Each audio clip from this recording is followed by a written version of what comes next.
What's going on, everyone? Welcome to this special Halloween meets wrestling edition of the Don, Tony, and Kevin Castle show for Sunday, October 27th, 2024. I am Don Tony, so he must be Kev Castle. What's up, everyone? And boo to everybody. Boo to you. Boo to you. A tribute to our original graphic of ghostly garb that we had. But we after I changed it to the Jason mask and then Freddy mask, I had a whole bunch of people like, oh, you should have left it before. And I don't know if they just liked it or they just wanted to see us get into trouble. I think it's a little bit of both. I know, right? We are doing this live, and Halloween Havoc is currently going on. So if anyone out there, as the matches go in progress, you can post it in the chat so we could give our quick predictions for them, and then we will definitely relay the outcome in our reaction. I do know that we may actually see William Regal start managing his son, Charlie Dempsey, as soon as this Tuesday. They're supposed to set up something. I don't know what they're going to do as of yet, but they're supposed to set up something where we're going to have Charlie Dempsey and William Regal on TV. So hopefully it's a permanent thing and it's not just temporary, but they definitely want to boost up those ratings a little bit on CW. And, so far so good. I mean, they're not going to change, what NXT is all about just because it's on CW. I mean, the reason why CW picked it up is because how good it was on NXT. There's no reason to really change much on it, No, it's true. Yeah, I almost forgot that Halloween Havoc was tonight. For some reason, I thought it was an afternoon show and not a night show. I know, right? Well, people were asking, are we going to do a Thanksgiving theme show? And I was looking at the calendar, and the last Sunday of November, I think, is the 30th. And and Survivor Series is the day before. Oh, so it'll be good. Yeah, so maybe if our schedules sync up, maybe we'll do a little Thanksgiving wrestling episode, and we'll definitely react about Survivor Series, see everything that goes down. So we got a month to figure it out, guys. So I think that'll be good too, because then Monday we can do breaking news and all the other news bits. Maybe do a theme about kind of the recap show, so to speak, with the Sunday thing for YouTube exclusively, and then Monday we do our normal news. So maybe we could do a recap, a recap of the recap, a recap of the recap. There you go. Well, listen, for those who celebrate Happy Halloween, it's coming up next week here in New York. It's supposed to be 70 degrees on Halloween. So Thursday. It's this coming Thursday, and then what's the elections? November 5th. Away, right? Yeah, a week from this Tuesday. A week from this Tuesday. Wow, a lot going on. Yep. One Fall says the ambulance match is opening up the show. That's Ridge Holland versus Andre Chase, everyone. I'm going with Ridge Holland. I think Ridge Holland needs to keep that Big E vibe alive and throw Andre Chase in the hospital. Yeah. I think, that's, I don't know how much interest there is in that match, but if they're going to do anything and give Ridge Holland a second chance at life on the main roster, they got to really boost him up, and he needs a win tonight. Yep, absolutely. So we'll give everybody the outcome in a few minutes. For you longtime fans, and I know, Kev, you love this movie. I don't know if you're aware of it. It has to do with the Warriors movie. Came out earlier today that David Harris passed away. He was I hate to use this term, but he was the black guy of the group. He was, there was a couple of black guys. He was Coach. He was the guy who wore the kind of the Indian feathers in his hair. Yes. He was the earrings. So he was the best one. I liked him. I mean, everyone likes Ajax, even though he was he almost raped somebody in the movie. But besides the serial rapist thing, he was a pretty cool figure. And James Remar, actually, the guy who played Ajax, actually went on to have the most notable career out of all the Warriors cast members. So still viable to this day. He had a major role in Sex and the City TV show for years and years. He's been in a bunch of movies. He was, DT, you remember, he was the big villain in Eddie Murphy's film debut, 48 Hours. He played the head biker guy. That's right. That is right. Yeah. Wow. Mm-hmm. It's amazing. 40 years already in that fucking movie. Unbelievable. Yeah. Actually, over 40 years, 42 years. 42 years, yeah. 1982. Wow. Yep. Yeah, so David Harris was also in a few other movies. He was in a movie, DT, I don't know if you ever saw when you were younger, Brubaker, where Robert Redford went undercover as a warden in one of the worst jails. There was a movie called Brubaker. It was a really good movie, and David Harris was in that as well. I don't remember it, but my father probably Yeah. watched it on WHT, and I was probably like watching it without like looking at it. Yeah. If you ever throw out Dad, say, Dad, remember Brubaker or Robert Redford? He's like, oh, I'd probably be like, oh yeah. Well, we want to shout out everybody who's with us live tonight. Much love as always. For everybody who's been picking up our 20th anniversary shirts, much love too. Since last week, Mark M, Jesse T, and Steven all picked up shirts. Shout out to Raymond Pagella and John Ocasio, who joined our Patreon family the last 7 days. And everybody that's interested, we got the 20th anniversary shirt that launched. And if the sales keep going, we may do like a holiday themed edition shirt each time. We'll do a Thanksgiving shirt, a Christmas shirt. I don't know if we'll do a Valentine's Day shirt, but we'll do some theme shirts. And obviously the Patreon's been going really well. And for everybody who's live, thank you very much for supporting what we do. For everybody who already sent super chat, much love as always. You always, will get a little bit of VIP treatment. We open up with those. It helps us pay the bills, obviously, especially since now, we keep the live streams all ad free. We don't do that anymore. So we don't want to inconvenience anybody, their listening experience. But let's open this up with a couple of questions. And Rojo Bear, much love to you, my friend. Channel member for, if I got this right, 3 years and 8 months. So that is awesome. That is awesome. Long-termers. We love the long-termers. Yeah, I noticed that I would say, I'd say about 75% of our Patreon family who's still with us, and about 3/4 of our channel members, even though there's only about 40 of them, have been with us for like 3+ years, either long-term or not at all. I mean, but still people are experiencing us for the first time still. So better late than never. No, we appreciate it. Yeah, we appreciate everybody. Yep, absolutely. Stanley Roper sent this in earlier. Stanley Roper from the Ropers. Norman Fell is with us. My God, this is back from the dead. Who did you like better, Mr. Furley or Mr. Roper? I like them. I like them both. I mean, I got used. Mr. Furley kind of really took over the role. Like if you probably go to, I'd probably say Furley would beat out Roper maybe like 70-30. But Mr. Roper was Norman Fell was great. They both were great. But I think Don Knotts was more famous than Norman Fell. So when Knotts came on, you remember DT, all the Disney movies Knotts was in when we were kids. Sure. Don Knotts and of course Andy Griffith, which is just worldwide famous. So I think Don Knotts coming in, he's more famous. So he kind of superseded Norman Fell. But Norman Fell is a legend in his own right. Well, Stanley says, happy Halloween, guys. You two have not done a show together since what happened last week. What are our thoughts about Tony Khan, FTR, Joey Janela, Nyla Rose, and others ganging up on JD from New York? I love it. No, I'm just kidding. Fuck you, JD. JD, this is a long time coming, motherfucker. Yeah, exactly. I mean, just welcome to our world, circa 2013. Oh, not to interrupt you, Joey Janela. If you're listening, I forgot your PayPal address. So. Oh, there you go. No. We're joking, obviously. I think it's telling of how the power of the podcast with certain podcasts like me and DT. We've never been the type to be petty or whatever. We acknowledge that a lot of people, we're one of the OGs along with guys like Jason and John Arezzi, right, DT, and people like that who started out before us or came up with the concept of this.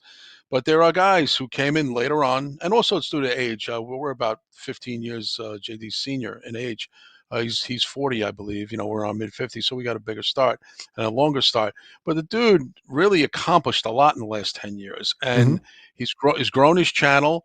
He's got a brand. He's got a gimmick, per se. That's a fair thing to say. Almost like, because if you met the real JD in life, and I believe you have, DT, I have in the concept of his brother, Frankie, played shows for me in his band. So I had known JD before all this wrestling stuff.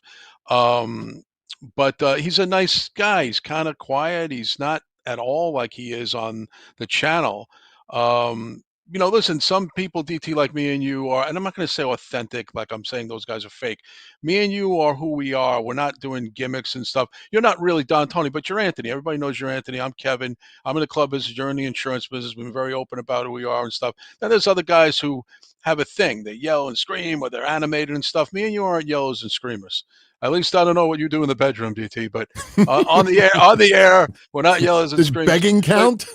Right? Yes, maybe we're beggars. We might be beggars, and apologizers. We're apologists too. But JD's got a brand, and that's how he is. Just like Vince Russo, bro, and this and that, and his catchphrases.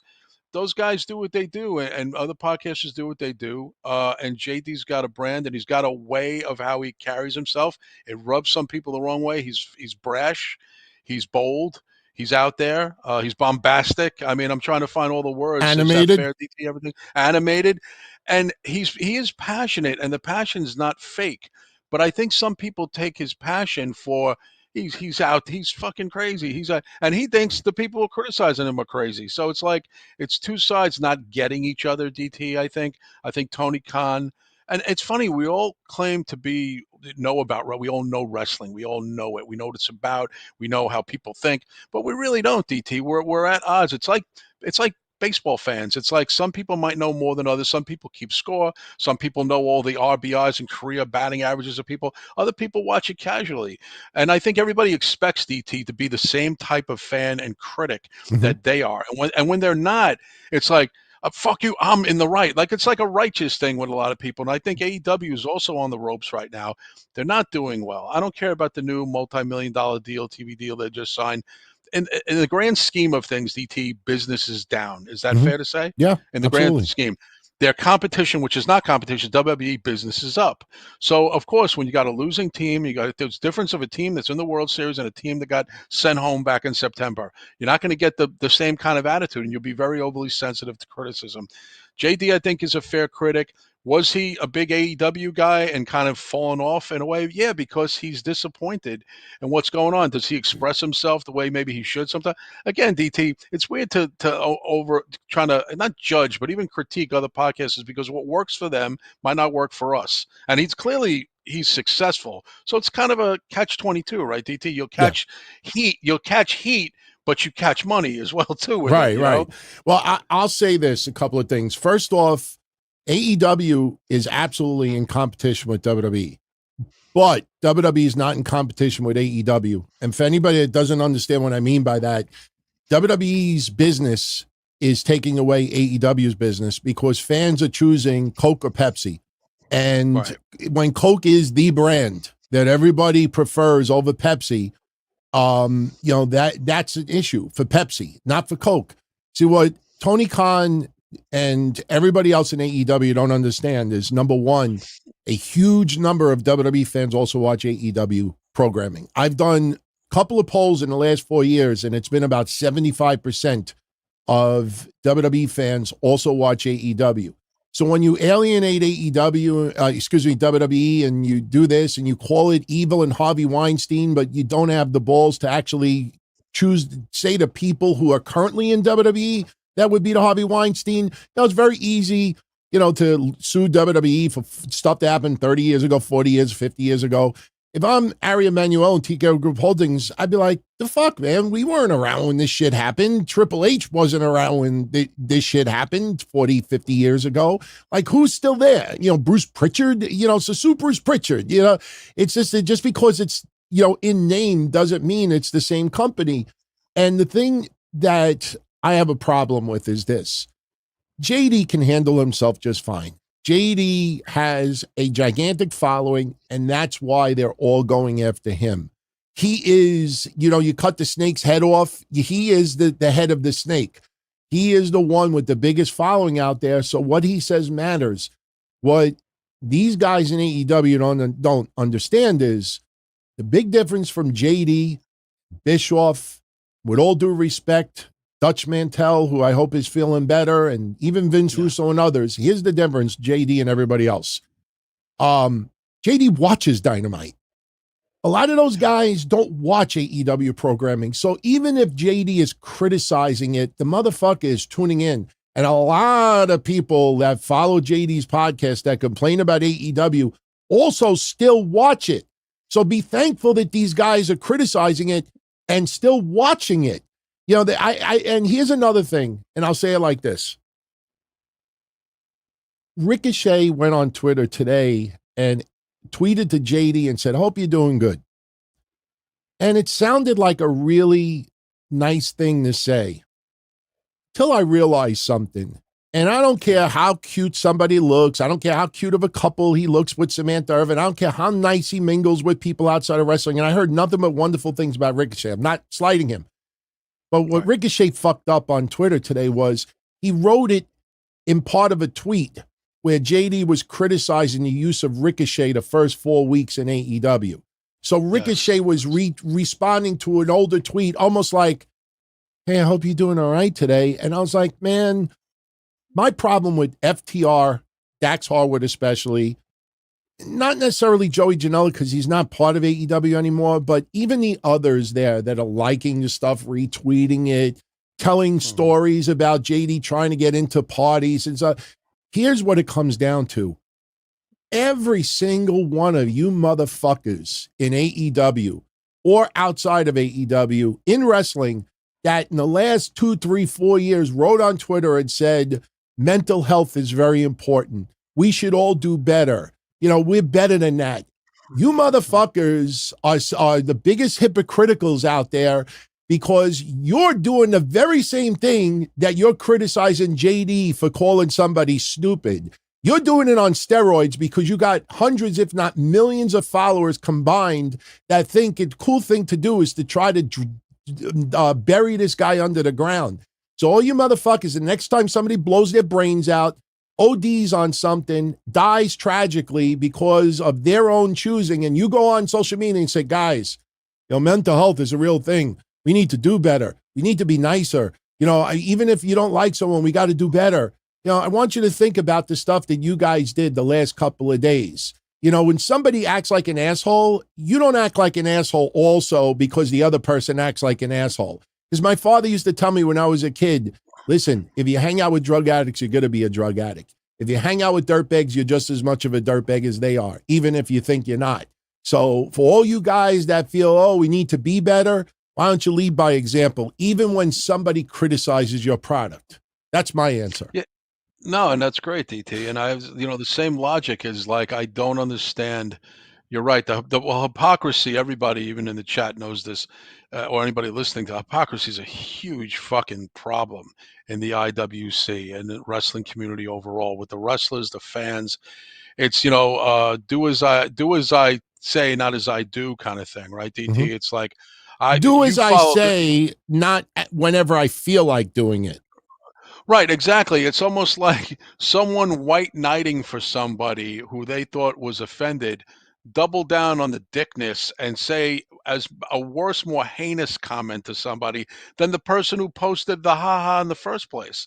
It's like, you double down on the meanness and you think you've, like, in a self-righteous way, have saved the day. And all you do is, and listen, it's by nature. I do it myself, even at my age and stage. So I got a lot of New York streety type of guy in me. I don't like to take shit from anybody. I don't like any fucking buddy telling me what to do, even including bosses.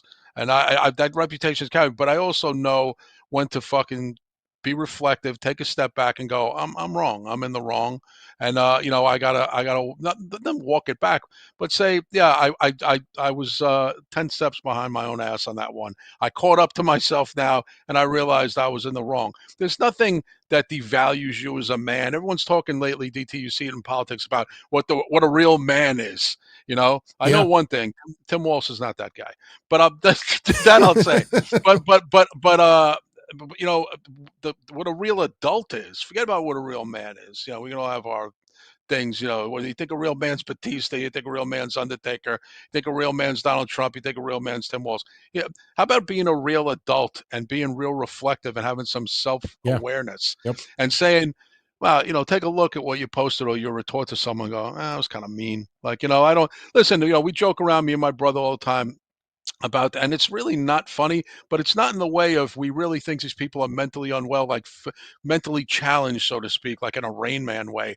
Some people are just off their fucking rocker, DT, and there are some bad guys in real life. It's not a wrestling thing, heel, Yeah. baby face. There are heelish people on Twitter. You guys all know it. You've experienced it, where someone said something real heinous to you, wishing death or saying something about your family, and you're like, this motherfucker doesn't even know me.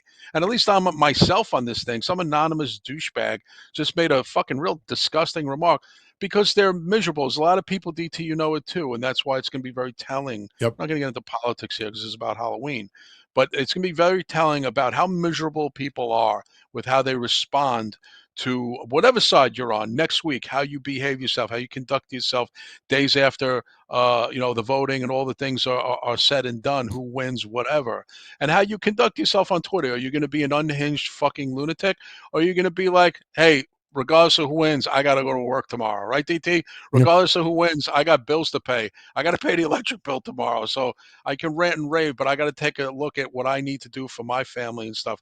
And I never, not one time, DT, have I ever gone to bed, gotten off of line, had some back and forth and say, wow, I just really, I told this guy to go kill himself. I feel good about that. Yeah. Like Never. I feel good over, and I go back and I go, what were we fighting about? Oh, if Chris Jericho should be in the Hall of Fame. What the fuck? What the fuck are we doing here? Yeah. I'm saying to myself, oh my God, I spent an hour going back and forth with this douchebag about a fucking wrestler and a predetermined thing in a Hall of Fame.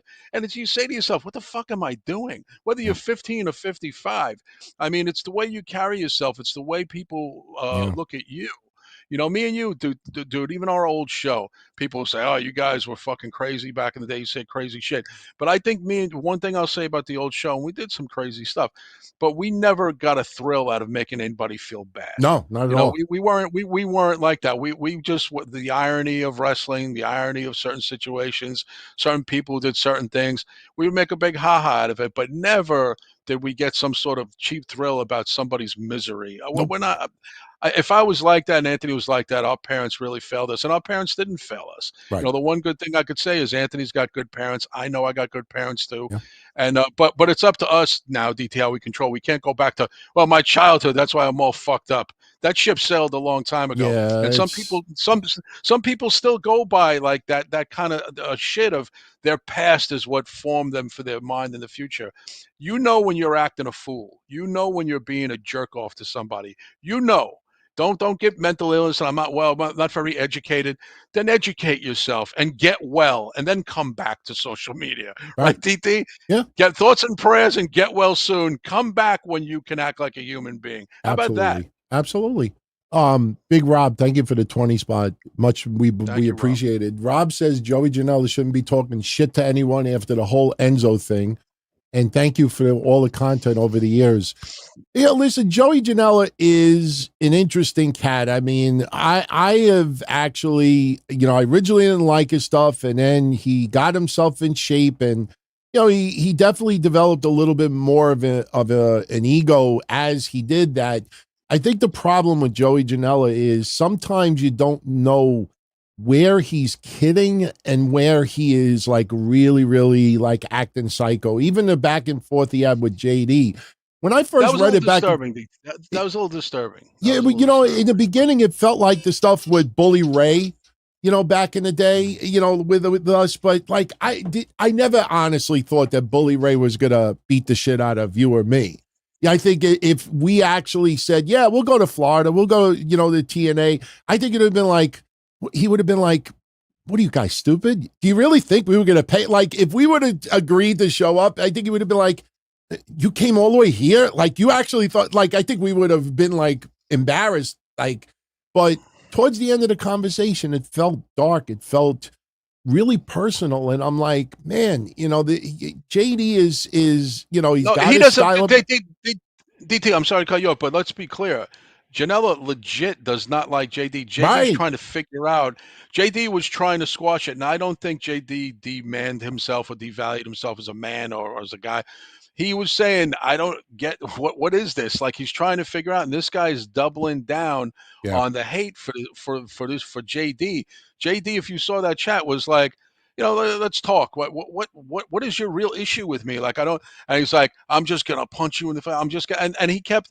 It was interesting. You would think normally the fan or the person on the other side, not the wrestler, DT, would be the one with all the venom and the vitriol Yeah. against the wrestler. And it was like reversed, where JD was, I would say, being the adult in the room. I don't know Joe Janela. We don't know each other. I've never. I don't know. I'm indifferent. I feel neither here nor there about him. But I do, but again, JD is a friend of mine, and me reading that, and I know my brother kind of chimed in on that because I know how John Draper would handle it. But I don't recommend you handle it the way my brother would. But because like I said, you can't really f around, and you're going to find out with certain people. Certain people are legit fighters and will confront you, and certain people are. Wait a minute, I'm not, and I agree. I have my side of me too. But when you take a step back, DT, could there be anything more embarrassing? The police coming. What's going on here, fellas? Yeah. We were on Twitter, and he criticized this move set that I had. What? What are you guys wrestling? All right, we're taking you both in for psychiatric evaluations. We're going to do a 48-hour holdover with both of you guys. Like, guys, can you imagine? Everyone here in this chat is an intelligent, reasonable person. Can you imagine police being called to a situation over a wrestling-based beef on social media? I sentenced you both. Two guys. No way internet. Over 30 7 days. No internet. No, but DT, I swear to God, a psychological a holdover would probably be. If the cops just, looked at each other and go, "There's something not right here with these guys." Yeah. So again, and in fairness to JD, I think he did try to diffuse it. He did. And Janela just has this hatred for JD that just goes beyond DT. Honestly, DT, I think it's worse than the heat that Bully Ray, who's cool with us now, but had for us back 8-9 years ago. I think this is. I've never seen anything like this. Yeah, DT, if my suggestion for Joey Janela and JD is block each other. Block each other. This way, it's almost like when you're really fat and you see a piece of cake, like you throw the cake out. This way you don't even have the temptation, and even if you wanted to eat the cake is not there. So just block each other and just go on with your lives. That's what I would do. And I think Big Rob is saying, and I believe that's the case, that JD was in the vicinity of where this guy was recently because, JD knows no secret. He announces at Hogger, does a great job there with Jason Solomonster. Yeah. I think Jason's still the commissioner, who's an on-air role, Yeah. so to speak, which is great for those guys. Awesome. Shout out to Jason, of course. And DT, it might be a lot of all stuff that's just mostly contained online, but gets so dark, as you said, that listen, again, someone even said that JD tagged the New Jersey State Police Department in one of his. Yeah, I did see that, by the way. And I'm like, okay, now it's getting to the point where we're contacting police. Listen, you got to do what you got to do, because if people make a threat, and DT, me and you have been threatened a bunch of times in the past. Not that much these days, but it was the old show. My God, we needed a file. But wait a minute, wasn't that a DM exchange? Was that do you still hear me, DT? Yeah, I'm here. Oh, you know why? Because it's saying something's having a problem. Oh, okay. Am I still on with you? Yeah, you're still here. You hear me all right? Let me refresh. Hold on a second. Okay, I'm back. Okay, you hear me all right? I'm sorry, guys. Yeah, you hear me okay? Yeah. What I was going to say is, wasn't their conversation a DM? Well, was it? I think it was. No, I don't believe it was a chat. I believe they both screenshotted. I could be wrong. Maybe someone in the chat here. The reason why I say that is because if JD because I did see the New Jersey police remark, but if it was a DM, the Jersey State Police would not have seen the DM unless they were part of the DM. Oh, okay. You understand what I'm saying? So, like, if people thought, if there was a public tweet, then I could see them seeing it. But if it was a private DM conversation, I don't think you can just, put at somebody and then suddenly they're part of the conversation. I don't think so. I got to look up that with Twitter, but, if it was a DM conversation, I don't know. At the end of the day, it's just stupid, just absolutely stupid and unnecessary. But I will tell you this: if JD, let's move on. Yeah, let's move on. But I'll say this: if JD only had 11,000 followers, I don't think any of these people would be saying a damn thing. Probably true. True. Johnny Rosado, it's up to you, my friend, and thank you for picking up one of the shirts. I definitely saw your name pop across. Thank you, Johnny. I think we shouted you out last week as well. He said, Kev, Your rant on Columbus Day, the woke reaction to it, Janelle Grant, and the IWC behavior was about Undertaker was spot on. Thank you. That was an an epic rant about the Janelle Grant stuff, especially. I mean, now you see even with this Ring Boy scandal, from the 80s. I without naming individual wrestling podcasters and media, like 4 days in a row, they're doing special podcasts with, like special guests about something that has been, with no pun intended, beaten to death for the last 40 years. And the day I listened to Lee Cole is the day I start doing meth. That guy is like the biggest whack job weirdo. I feel bad that his brother passed. And by the way, I got to ask you something. Maybe someone in the chat could clear this up. I never bothered to look, but I didn't see it trending. My wife told me that she saw something on Instagram earlier today that Ric Flair's stepson took his life. Yes. Is that true? I don't know if it's true. And would that be the son of his girlfriend, who they never met, but the longtime girlfriend on and off? What's her name? The one who played Fifi on WCW. Oh, who's that? I know it wouldn't be the stepson then. Well, it's got to be. Does anybody know whose stepson? Does anybody know who's? Is which it one Wendy's son? Is it Wendy's son? Yeah, her name's Wendy. I can't remember her name sometimes. Oh shit! Yeah, Juan is saying that TMZ reported. Yeah. Wow. Yeah, Wendy Barlow, the one that's mostly known as Ric Flair's girlfriend, wife, whatever. Wow, it was her son, guys, who reported it. Yeah, her 24 years old. Yeah, okay. Wow. Thank you, guys. Yeah, I mean, honestly, wife's right. I glanced at too, DT, but I didn't, with just a busy day and everything and doing other things. I didn't go back to even look at it. So I was going to bring that up. So funny that it was actually your wife who caught that. So yeah, I did see it. I did glance at this. I didn't see it trending or anything, so I wasn't sure, and I didn't have enough time to do any research. But shit, man, that sucks really. But about this, just I can only imagine what was going on there. But well, just and this situation is not much brighter. I mean, you look at the Janelle Grant stuff, and now you're see these ring boys 40 years later, trying to obviously piggyback Janelle Grant lawsuit to hopefully get a payday out of this. What I don't understand is why did they wait 40 years to do this? I mean, I know statute of limitations changed in Connecticut. I think that's where Baltimore is where this was filed, but I don't know. I mean, you remember the current affairs and the Donahues and the Geraldos and Entertainment Tonight. Maury Povich. Yeah, before he was on the Maury Povich show, he led into Current Affair. He was the original host of A Current Affair in the 80s for several years. And it's funny, DT, because some people will be like, oh, don't you guys feel bad? We don't really even know what happened. This stuff has been covered to death. And quite honestly, we have, again, a major thing going on in this country next week. You have to forgive me if I don't want to dedicate time and energy to parts unknown, so to speak. Who knows what the fuck happened? And let's not kid ourselves that people are opportunists, just like now with P. Diddy. And I'm sure he's a scumbag and whatever. But now 7 new lawsuits every day, DT, come out from new people who were wronged or this and that. They have to decipher, DT. About 50% of them are legitimate, right, DT? Yeah. And then maybe about 50% of them are made up or misunderstandings. You gotta. That's for the courts and the lawyers to decide. Court of public opinion is not. Thank God, DT, that sometimes it doesn't take precedent. It doesn't mean anything really, other than just an opinion. Like anything else, it's an opinion show. You can agree with it, you don't agree with it. But I think anybody who's obsessed about Vince and Janelle Grant and stuff, don't you have your own stuff going on in your own life? I mean, and again, we have major thing going on in this country next week. It's called an election. It's going to change the landscape, improve or make it worse.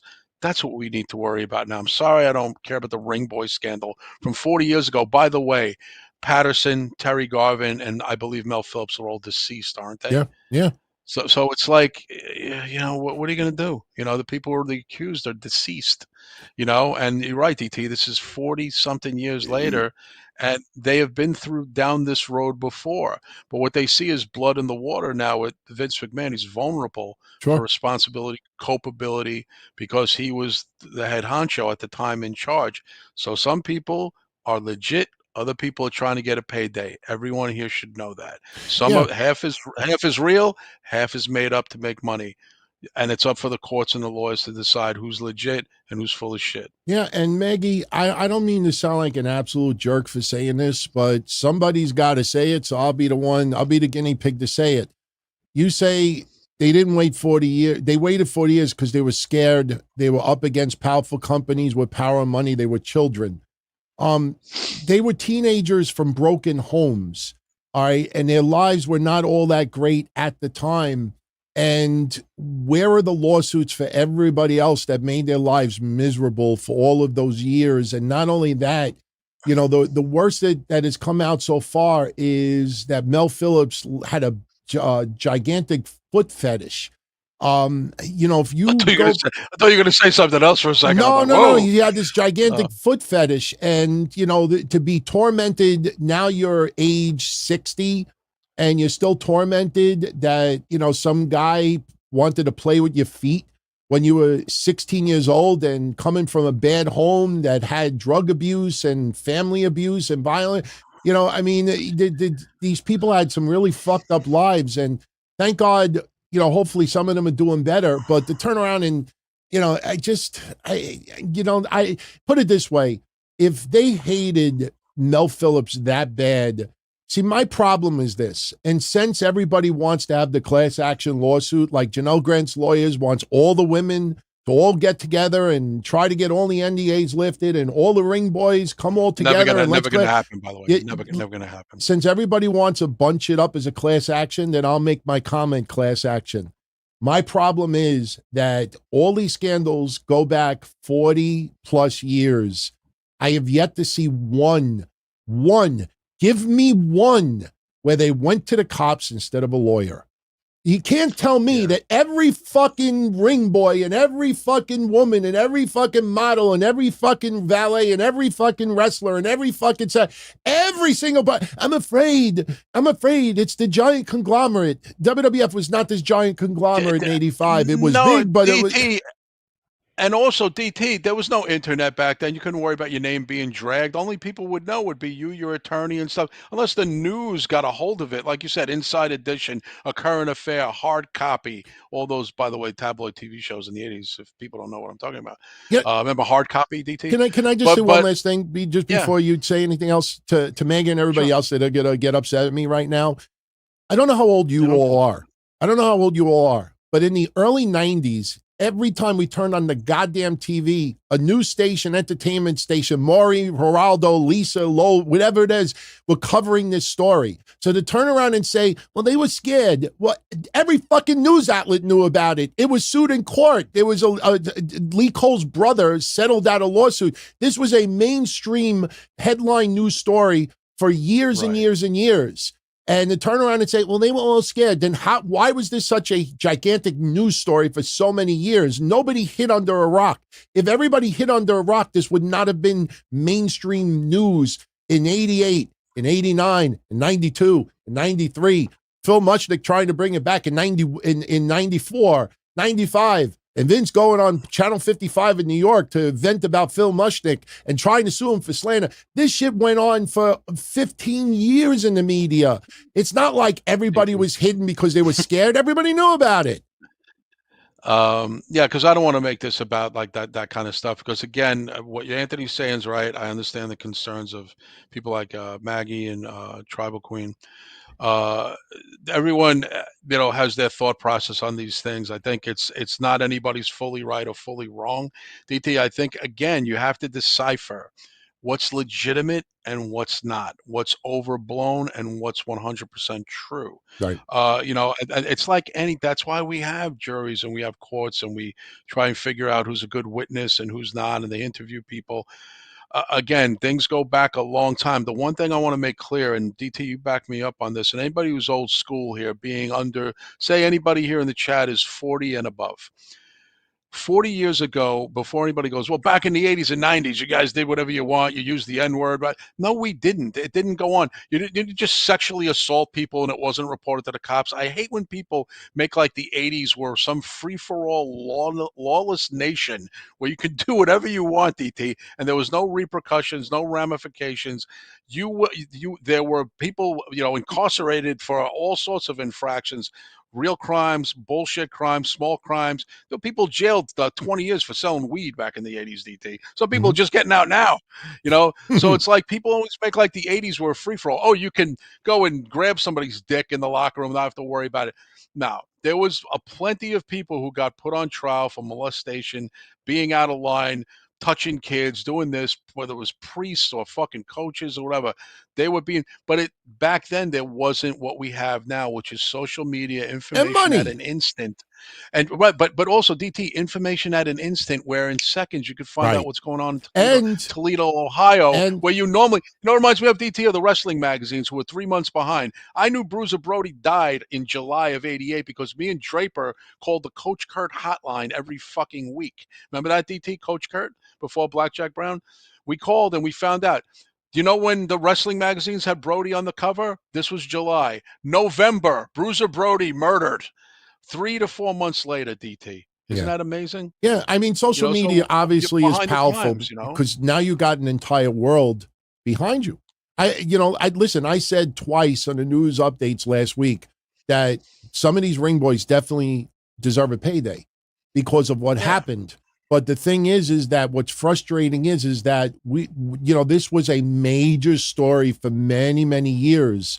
And, now because of the Janelle Grant lawsuit, it's like, all right, if we're going to get an opportunity, here's our last chance. Let's go for it. Me personally, I've told this story many times. When I was 11 years old in Middle Village, Queens, me and my friends were building this igloo on the corner of our house. And this guy that was a pedophile lived on the block, went up to us and was, watching us build this thing. And he grabbed our crotches. Are we suing him? No, we fucking hit him in the head with an ice block and ran away. I mean, I'm just saying that, people handle things differently. And it just feels like, when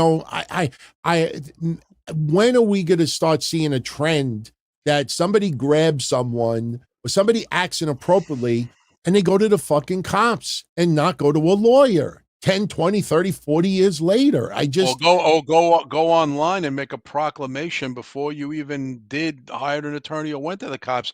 You woke up one morning and had an epiphany to write a speech or give a declaration on Instagram or on Facebook. I've seen that too, DT. I've seen that too. I've seen people go online, guys, Anthony, no joke, people I know who went online and wrote a whole credo about nobody knows this. You thought I had a happy marriage, but I'm here to tell everybody my husband's been abusing me for 19 years. And people like, go to the police. What are you doing? I just wanted to vent before I take the next step.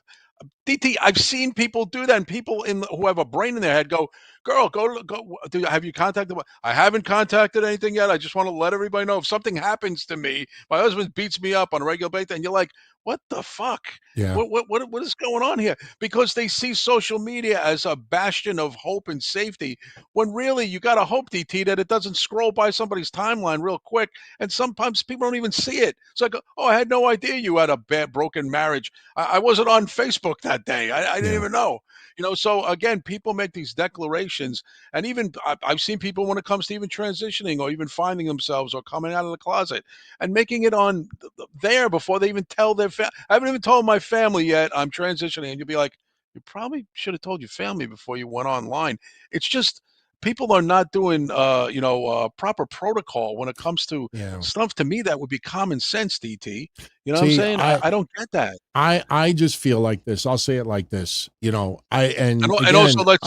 let's recognize DT before, because Ray M 50 spot. Thank you very much. Oh yeah, no, I got it right here. I was getting ready to play it. Yeah. Thank you, Ray, for the 50 spot. But let me just say one thing. I said last week that Vince's lawyer's explanation rejecting this lawsuit I thought was stupid, because she said that this was thrown out of court. It was not thrown out of court. It was settled. There's a big difference here. He's never been convicted because it was settled. There's a big difference. All I'm saying is and this is what it comes down to. This is how I feel about it. If Mel Phillips assaulted me, the last thing that I would want is to let this motherfucker live on this face of the earth for 27 more years, living his life, doing his thing up until the day he dies of natural causes. I would want that motherfucker to pay the price, not TKO Group Holdings. You understand what I'm saying? Like, hold these people accountable. With the P. Diddy, at least P. Diddy is alive to face the justice. Harvey Weinstein is alive to face the justice. I want to see people pay the price. And when I mean pay the price, I'm talking about go to jail, not, have billions or millions and just write checks. Because at the end of the day, nobody's going to go to jail for what happened to these ring boys. They're going to get a payday. And it's like, all right, nobody is held accountable in the court of law. It's just the court of public opinion. And that's the thing that kind of annoys me, because if none of these people had money, this lawsuits would not be filed. No, of course not. And we're going to move on because we promised this we are. is going And to be thank you, Halloween Ray, and fun theme.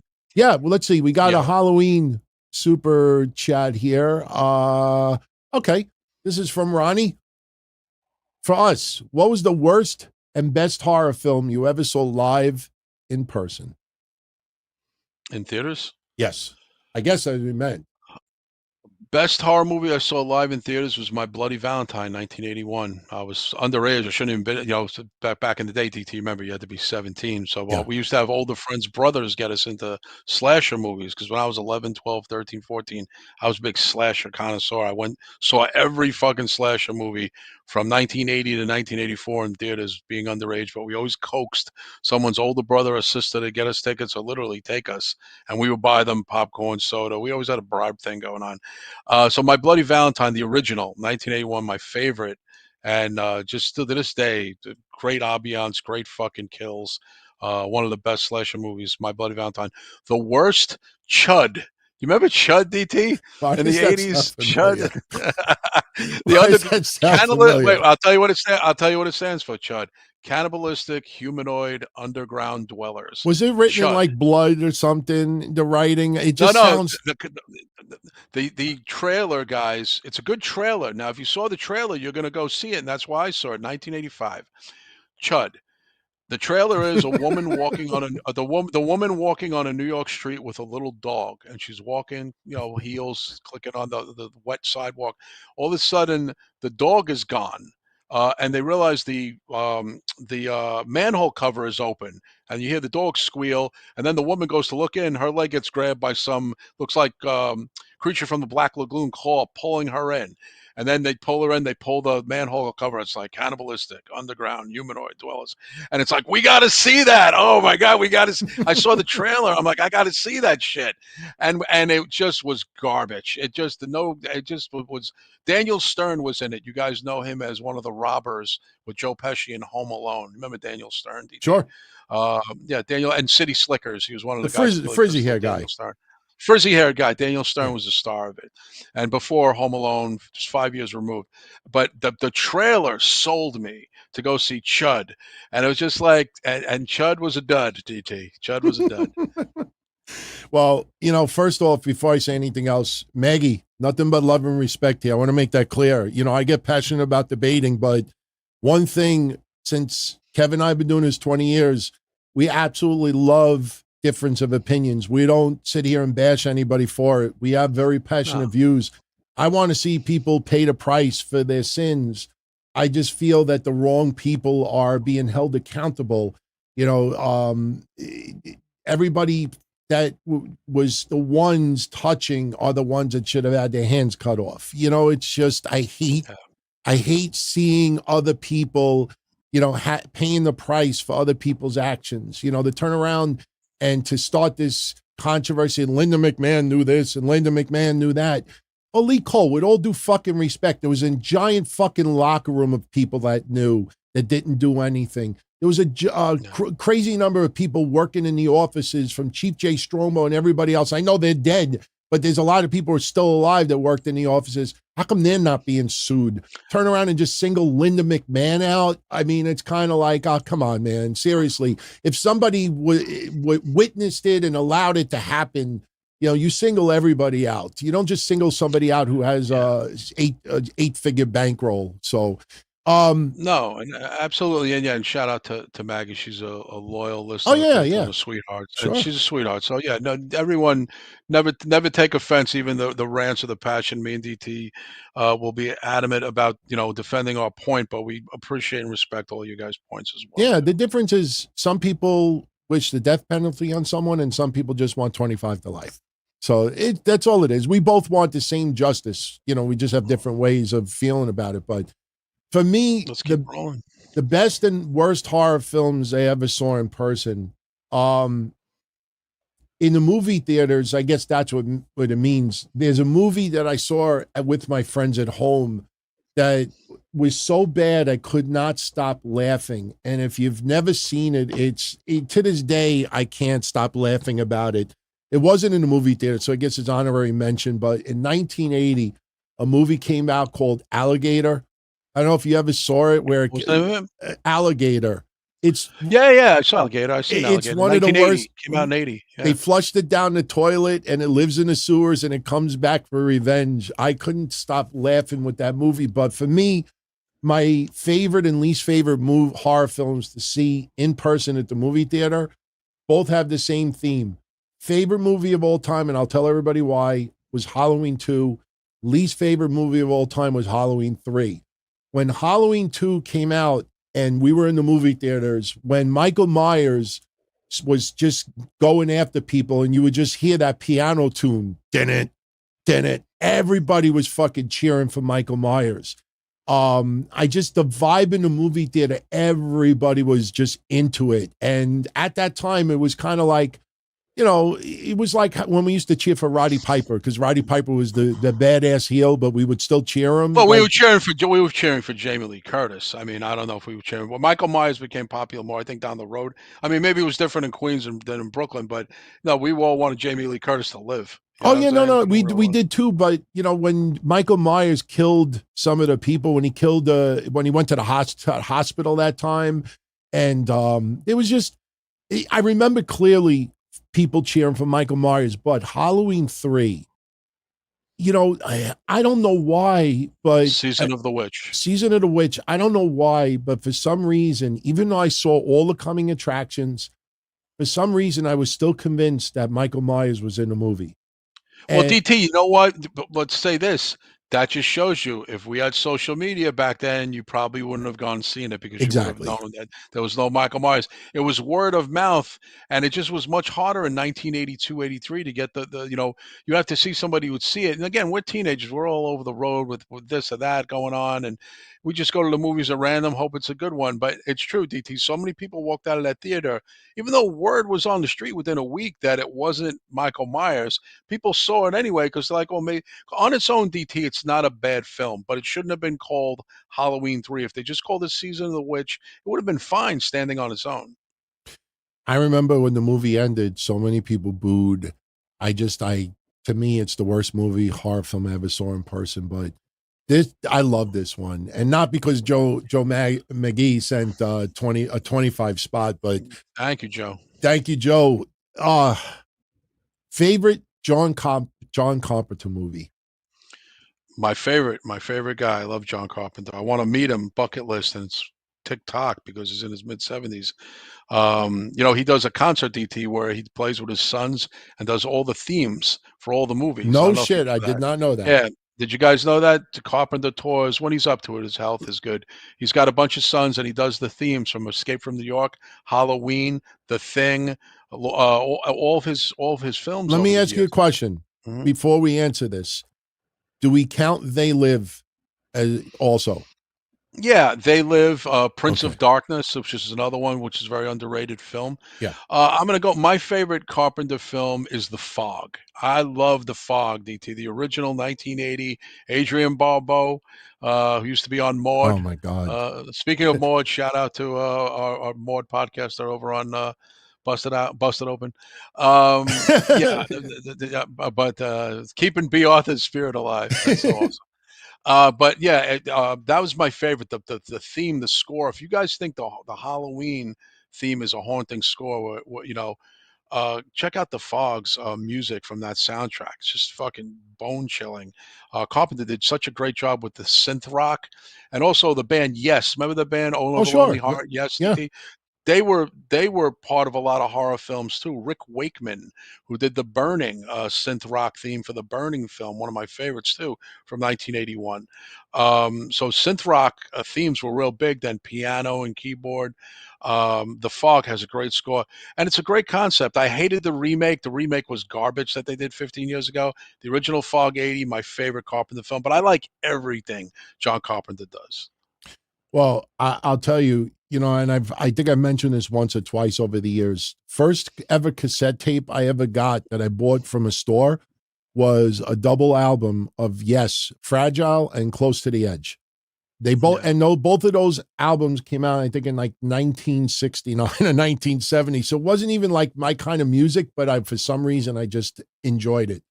I'm just, yeah, that was great. But for me, my favorite John Carpenter movie, I would love to say They Live because of my fandomhood for Roddy Piper. But overall in my lifetime, I don't even think it's close. For me, it's Escape from New York. Excellent film. I saw it in the movies. I mean, it was just a movie that you cheered for Snake Plissken, you cheered for the Duke of New York, Isaac Hayes. yeah, Isaac Hayes, even Donald Pleasance, when he was trying President. to climb the wall. Oh man, just everything. Even Ernest Borgnine and Adrian Barbeau. And Harry Dean Stanton. Oh, he was great. Another. Brain. It was such, Brain. I mean, and again the score. I mean, you just listen to it, and it brings me back to the early '80s, going to the movies and loving it, and couldn't wait for it to come out on VHS so I can go rent it and watch it 10 times again, or come on HBO or WHT back then, DT in 81, 82. You know, it's amazing when I think about that movie. Came out in what, 1981, I think. 81. When it was talking about the future, when you think about it, they were only predicting 16 years later. It was 1997. I mean, John Carpenter thought that the world was going to get that shot in 16 years. I mean, and it's funny, when 1997 came around, it was like, holy shit. He was thinking this entire country was going to be demised. You would actually, if you follow social media the last month, we're trying to be convinced that that's going to happen if somebody gets elected president. So no, DT, but it was the rise of the Attitude Era in '97. So there you go. It was the rise of Stone Cold Steve Austin, the outlaw hero, the anti-hero. So that's kind of awesome, interesting. man. It was, DT. They thought Manhattan would be one big prison. So maybe it still should be. I still remember they had chock full of nuts. I remember when they were.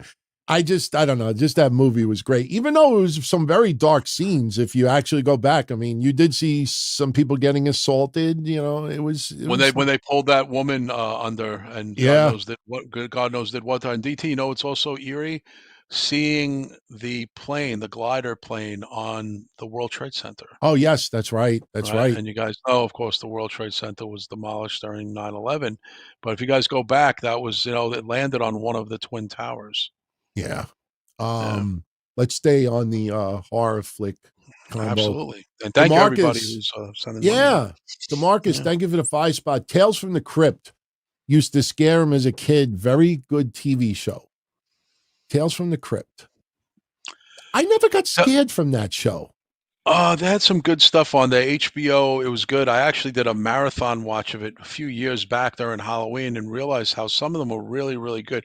Obviously, the Crypt Keeper is, a little corny now in modern day, but some of the stories that they had, and a lot of actors, DT, started out there, who became Brad Pitt, people like that, who became big stars, who had little roles on certain things there, who went on to become major superstars, Angelina Jolie. There was a lot of people who were in segments in that thing.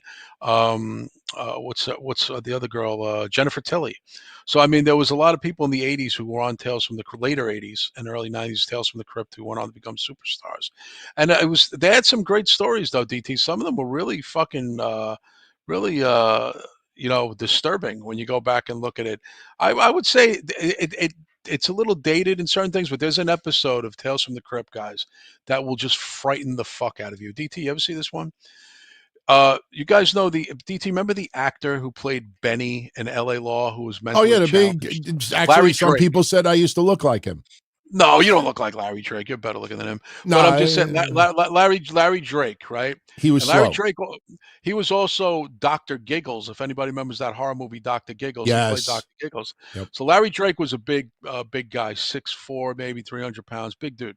So in a Tales from the Crypt episode, he played a psychotic Santa Claus, which is very common today. There's a lot of horror movies around. Terrifier 3 now has got him dressed up as Santa.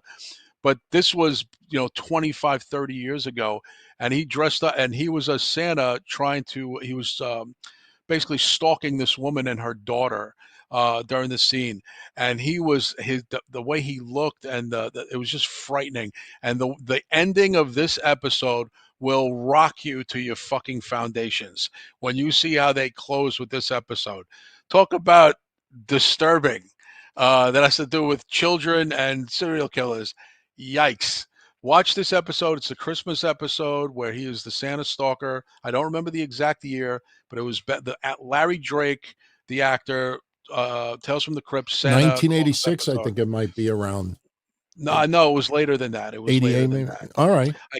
But you guys watch that episode and you will just be like, oh, God. Like just the ending. And it was regular TV. Well, it was HBO. Yeah, it was HBO. But still, but still, that even when I watch it to this day, and you could find the clip on YouTube online, and talk about a cliffhanger and what probably likely happened after that went off the air, was just really what nightmares are made of. Let's put it that way. I used to enjoy watching Tales from the Dark Side.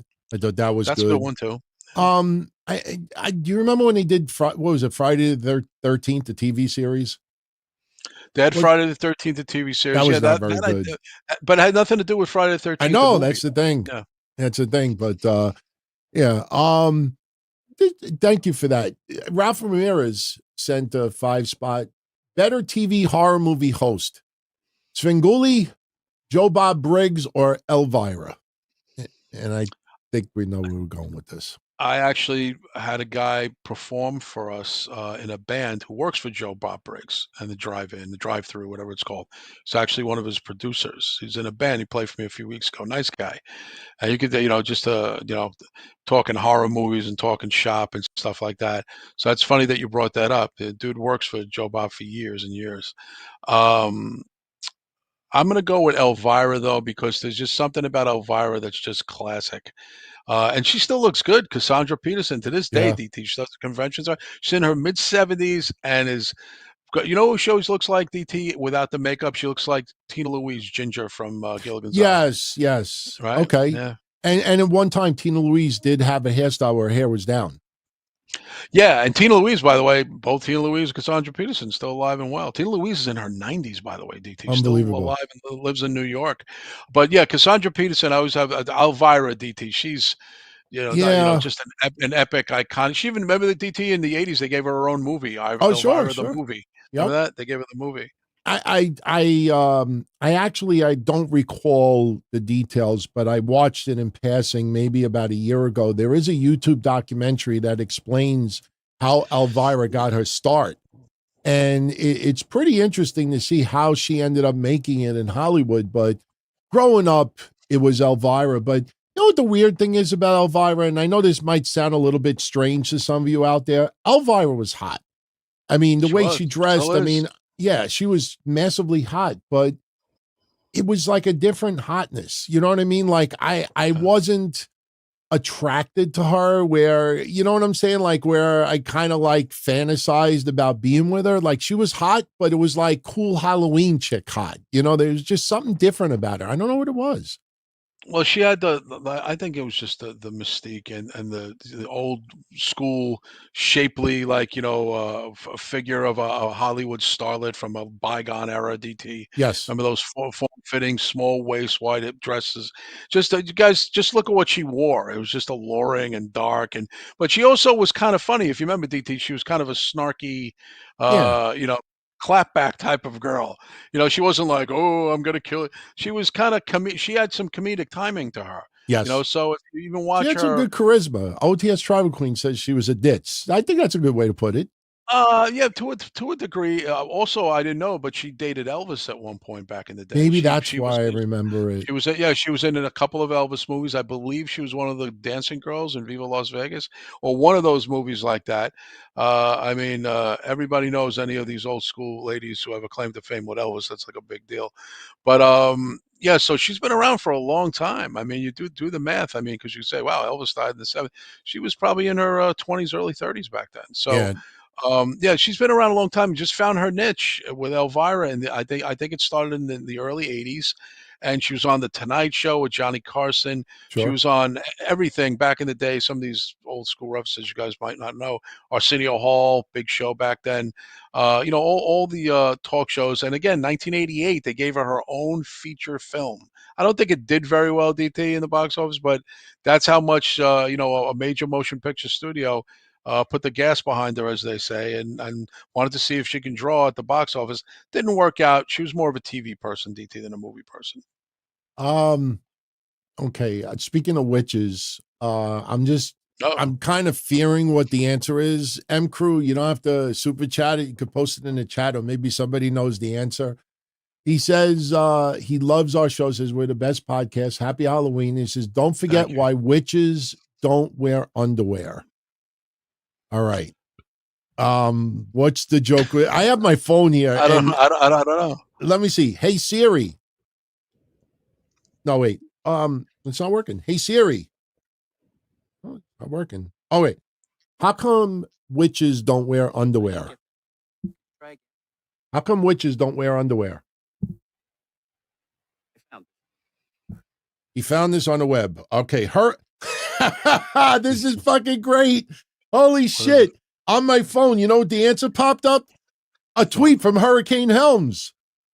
I kid you Really? not. Yeah. Why don't witches wear underwear? To get a better grip on their broom. Oh, God. Jesus. Oh, God.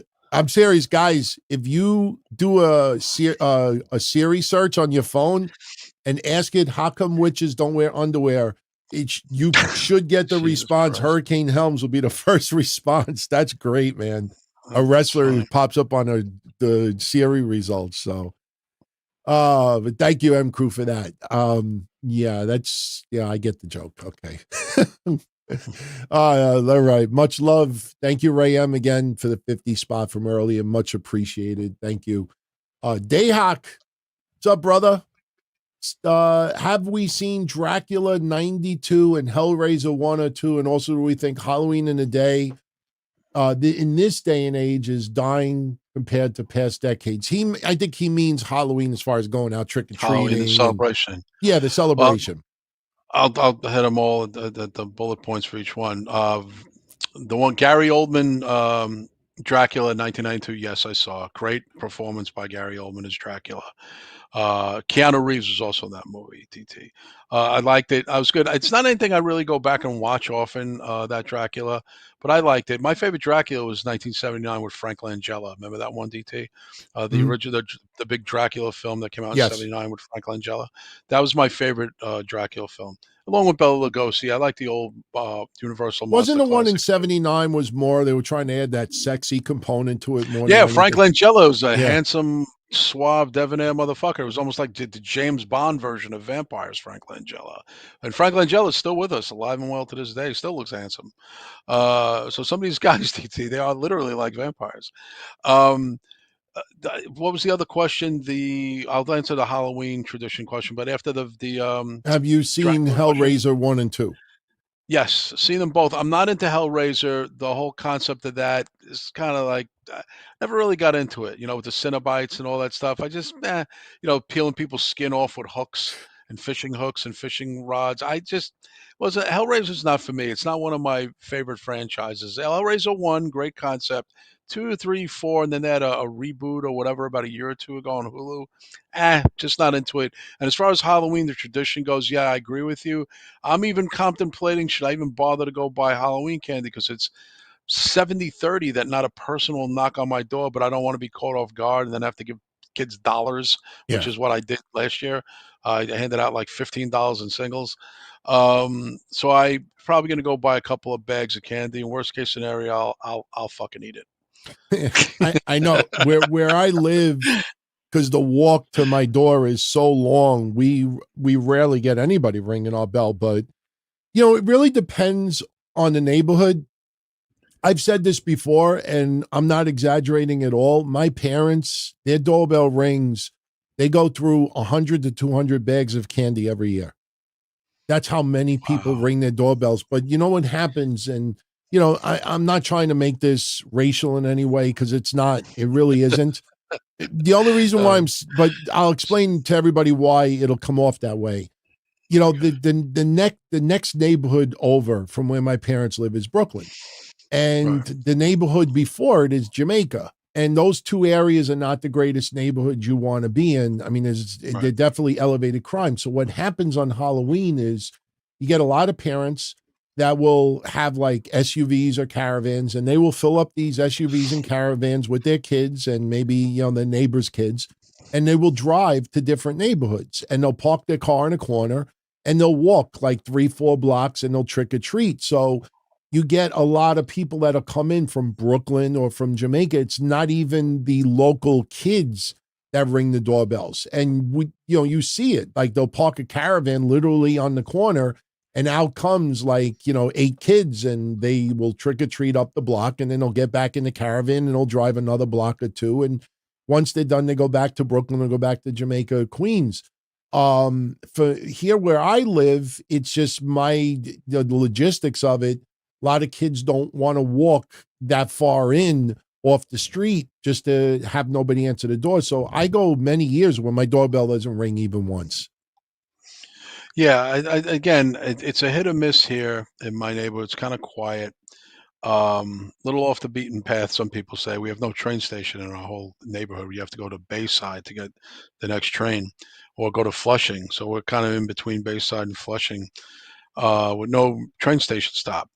So yeah, and I don't mind giving out, the can. It doesn't bother me. I have a little bit of a walk through the foyer hallway that I have here in my house. It's not exactly close. I'm in the back of the house, first apartment in a 3-family house. But I don't mind. I don't mind. As a matter of fact, my landlord will even sometimes, and I'm likely what she's going to do, since she's on the 3rd floor, is like, since I don't want to go up and down the steps, can you handle maybe the first shift, so to speak, and then I'll pick it up later on. And I'll be like, yeah. She'll even say, I'll buy the candy. I'll put it out there. Just, if you can answer the door. So that'll probably be the way we work it anyway. But she's even noted the last couple of Halloweens have been pretty quiet. But who knows? There could be a big resurgence this time. Yeah. By the way, if you guys are enjoying the show, if you can take a moment and just throw a thumbs up, because that Yes. will help YouTube, maybe recommend the live stream to others who are online right now, and Yeah, hit that maybe they'll like tune button, in, guys. or even Mhm. after the show is over, maybe they'll recommend it to others. So, Bob the Builder sent in a 2-spot. Thank you, Bob. Do we keep in touch with Deborah Marshall, Deborah McMichael? No, no. No, ever since we had the falling out with Marvin Ward about 15 years ago, we really don't communicate with Deborah Marshall. I don't want to get into this whole thing about Marvin Ward. If anybody does a little Nah, Google we don't want to get search, into that. yeah, you'll learn about him. But about 15 years ago, he tried to get Deborah into TNA and did this whole tried to do this nationwide campaign to get Deborah on all these radio shows, and that the fans want Deborah in TNA and reunite with Jeff Jarrett. And unfortunately, Deborah bought it, and Deborah truly thought that the wrestling world wanted her back. And, basically I heard that he was just trying to get laid. That's just the best way I could put it. Marvin Ward was just trying to get in the pants of Deborah McMichael 15 years ago. So But ever since then, we really haven't heard anything. Oh, we hope she's doing okay. You know, not negative Yeah, about yeah. Deborah. It wasn't her No, no, fault. no. Just that I just haven't. I saw she did an interview maybe a couple of years ago. It was High Spots or RF. I don't know, one of those things. But I don't even know if she goes on the circuit or the convention. But yeah, I wish her well. Yeah, me too. Me too. Corona Weeks. Thank you for sending in the 10 spot. Saw Island of Dr. Moreau in theaters. Fucking terrible movie. Marlon Brando was as big as Yokozuna. That's what I remember about that movie. The stuff from 1985, loved it and very underrated. That's the only thing I remember about Dr. Moreau. How Although, fat Marlon Brando got, man. well, he wasn't Yokozuna, but let's come on now. So the Yokozuna was 500 pounds. Marlon was probably 350. He was But maybe a little smaller than Bronson Reed. and yeah, and also like I said, Marlon for his first half of his career was very handsome, in shape guy who just, what happened? It happened to Elvis, but Elvis was able to, go up and down. Yeah, Marlon, the last 20 years of his life got heavy. And Godfather, he looked like regular average sized guy, DT. Mm-hmm. And when he was in on the waterfront and the Wild Bunch, uh, the Wild Ones, he looked great. Considered, girls had posters of him on their wall. So don't get it twisted. Marlon Brando, first half of his life, probably one of the would have made the top 50 People magazine most attractive people. It happens. I mean, what are you going to do? Lifestyle Yeah. excess. It happens, but let's not make Yokozuna was a big giant guy his whole life, so but yeah, but that movie, I think Marlon Brando was winding down in years at that point. I think it was one of his last pictures he did. Val Kilmer was terrible in that. He overacted. Val was coming off the Doors movie and a bunch of other films. I don't know why either guy chose that project. I saw the original Island of Dr. Monroe. Did you ever see that, DT, The from the black and white 70s? movie. Black and Yeah, white no, movie. no, it wasn't. No, it wasn't black and white. It was Was the color. original black and white? I think there might have been a one before the one, but the one from the 70s with was it Richard Chamberlain or there was I can't remember which actor it No, I was. definitely did not see It that. was probably a remake of a remake, and I think it's a book. I think that started I'm out. going to look it up. But yeah, the one from the 90s, the monsters were pretty good, but you felt bad for them. It was like watching an abuse movie with animals in it. It was very weird. There was nothing cool about that film, and no one really talks about it with fondness. It's like one of those things you want to kind of forget. Yeah, I'm looking at some of the pictures right now of it, and you know what's interesting about it on Amazon? Actually, people rate it 4.5 out of 5 stars.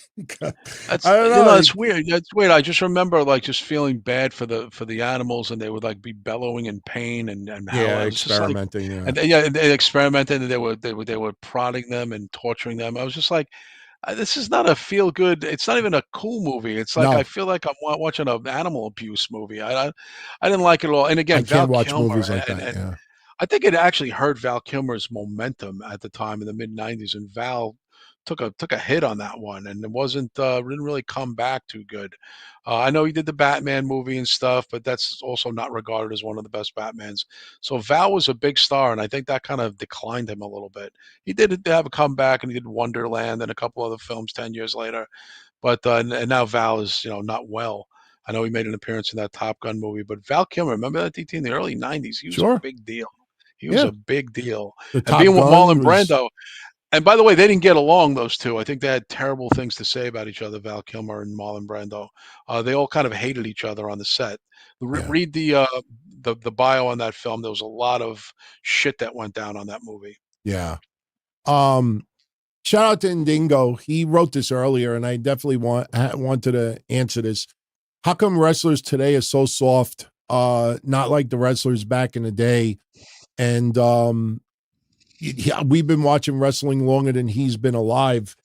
You know what, Indigo? I honestly believe this. Because social media was not around in the 80s and the 90s. I mean, the internet, was at its infancy in the mid 90s. I think if Yeah. we had Twitter and Facebook, especially Twitter in the 80s and the 90s, I think it would have revealed some very, very fragile, soft wrestlers also. It's Oh, just, I think so. I think so. We only knew what they allowed us to know. When you think about it, TT. yeah. You didn't know, you knew, and even Bill Apter. Shout out to Bill. I love Bill Apter, but his whole interviewing thing was a work. He made up half the interviews because wrestling was a work. And I remember Al Perez was talking about, will Al Perez survive the end? It's like, when did you do that interview on Bradshaw and Briscoe? He's like, I never even talked to him. I think Bill just made up the whole interview.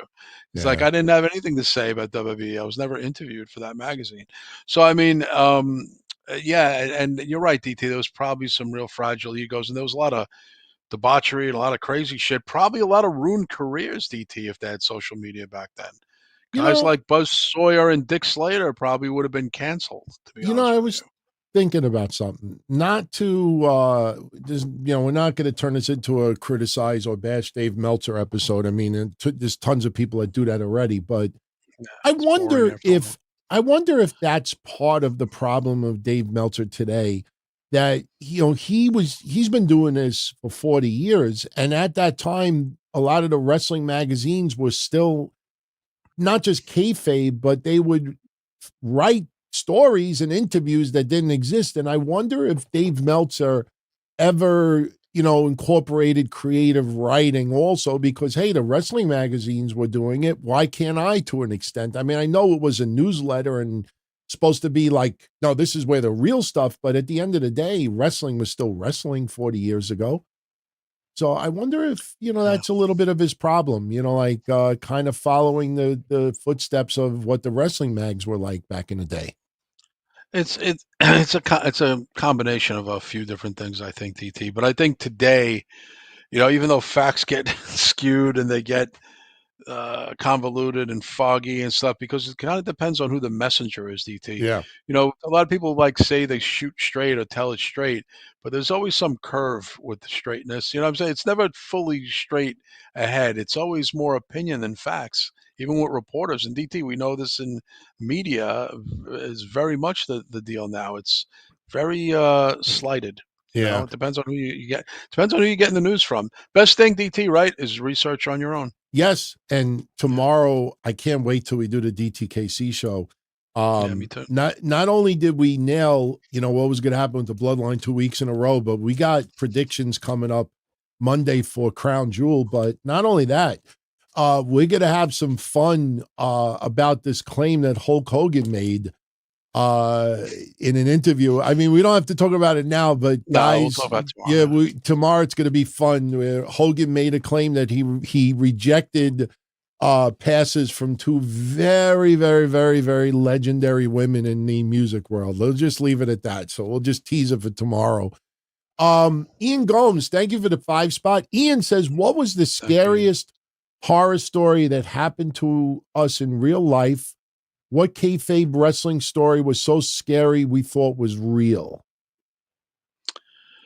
I told this story a few times over the years on Patreon, and it was funny. Tommy Pekeski, a longtime fan, found the clip for me of one of the commercials that I saw that scared the shit out of us and made us go home the next day from our, with 12 and 13 years old, keep in mind. And you might see this, what do you call it?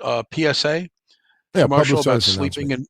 sleeping in bed and what cigarettes can do to you if you fall asleep with a cigarette in your mouth back in the 70s and 80s, and what this woman looked like after her husband fell asleep in bed. Remember smoking in bed, DT? It was a big thing in Sure, the sure. 70s and 80s. I went to a summer home with my friends when we were in the 7th and 8th grade. We went to Long Island, told our parents that we were staying at each other's houses. Now, back then, remember, guys, it's regular phone, landline. Some people didn't even have an answering machine back then, DT, in 81. So it's just, and our parents didn't run into other parents. Maybe they could run into them at the grocery store, but the chances of the timing of our parents seeing each other was very slim, even though we lived blocks away. So we thought we had it all figured out. We go with about 6 guys. We go out to Long Island. I believe it was, I'd like to say it was Cedarhurst, but somewhere around that area.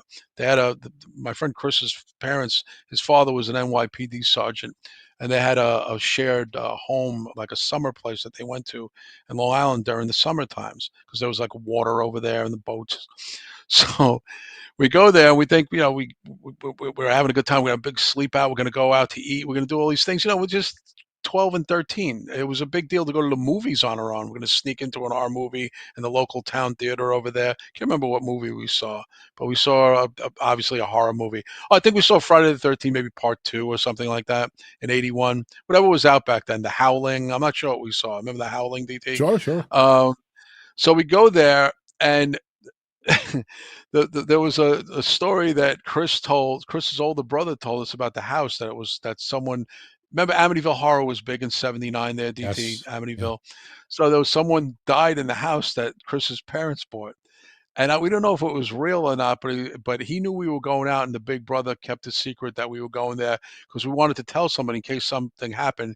Here's where we are. So Chris's older brother Gavin knew about where we were going. Gavin was 19. And so Gavin had our information where we were in case, God forbid, something happens, we're here. And he was cool about not ratting us out to the parents. We all got caught anyway.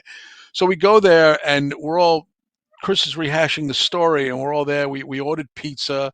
Like I said, we're playing adults here, DT. This is all big. This is nothing to anybody hearing this. When you're 12, it's a big deal. Order, eat when you want, sleep when you want, stay up all night and watch TV. DT, you remember sleeping over friends' houses back Sure. when you were a kid, right? Hmm. And it was a big fucking deal. And it really was just sleeping over a person's house and watching TV. It wasn't really anything other than that. And there was a commercial for a PSA that came on that just rocked us to our foundations. Fucking scared us so much that we couldn't sleep the rest of the night. And then we were hearing things. We thought the house was haunted. We were hearing creaks. Nobody would go up to the third floor. We were just freaked out. And we decided to go home the next day because maybe we are too young to be on our own. God forbid something happens. But there was a PSA, guys, and I have it. I can't post there at the moment, but Tommy Pekowski found it for me after I looked for it for 10 years on YouTube, and Tommy found it last year. It's a commercial where there's a woman behind a silhouette, like DT, a silhouette haze of, like you can't see her face, and she's talking. Hmm. And she's talking, and it's a PSA about smoking in bed, and the fire department trying to tell people, please stop smoking in bed. Sheets are flammable, mattresses are flammable. People are dying in mass amounts in the early 80s. And if you remember, DT, the forest fire thing, the Hootie the Bird, was a big thing back then too. So things with fires were going on a lot, trying to get people to do it. So I have this woman who's talking about, you know, my husband used to sleep in bed all the time. I didn't really mind it. I'm not a smoker myself, but he smoked and seemed to enjoy it before we go to bed. Problem is he forgot to put the cigarette out before we went to bed. It Oh fell on shit. the bed. It fell on the bed. And this is the results. They pull back the silhouette, and the woman's face is completely disfigured. She's talking like a normal person and looks like a fucking hideous monster. We were like, whoa, like we were blown away. Dude, chills are even going through my thing now when they pulled the silhouette away and showed the real face. I'm like, I never seen anything like that in my fucking life. Not again, we're kids. We never seen anybody from a burn unit who has tried to move on with their life being horribly disfigured. We have never seen anything like this. And we were like up all night. We're like, shut the TV off. Oh my God, like we could never see that again. This went on. This was the talk of the school that we went back to that summer, going into 8th grade, of telling everybody about this PSA, and everybody was freaked out by it. They pulled it from Pix 11, DT. Remember it was called Pix back then, Oh 11, sure. and they pulled it because it was scaring the fuck out of people, and only aired it late at night at this point. We're airing it at after 1 a.m. in the morning Wow. instead of Nice. after during the honeymooners and stuff. Oh my God. Now today when I looked at it, when Tommy sent it to me, DT, I must tell you, I watched it with one eye open with like leaning back because I didn't know how it was going to I'm gonna affect me. link it in the replay of this show. I'm gonna find it on YouTube and I'm gonna link it so it pops up as a link for anybody who wants to go watch that. Yeah, we'll do that for everybody. And again, guys, 1981, we're 12 years old. There's no internet. There's no way to see burn unit victims. You wouldn't know of anybody. We're 12. DT, we didn't even have a family member who passed away in our family at that point. Yeah. We never saw a body in a casket. We're kids. We're 7th grade. And this woman, now when I looked at it again, I said, still her sweet voice and the pull away of the silhouette is still jarring, but not as bad as other people, because I've seen a lot of burn victims, seen horror movies since then, all these different people about. But I think with the concept, seeing someone's face like that and a normal sweet voice coming out of this hideously disfigured face, was just rock the kid to his foundations. Yeah. And I've showed it to some people. I put it in my family group chat with my cousins and stuff. Got to watch it. Go, dude, why? I swear to God, I'm gonna have a nightmare. I go, you think it's still that bad? He goes, the voice being. I was, and they showed a woman of what she looked like before. This nice looking lady before, and I look like now.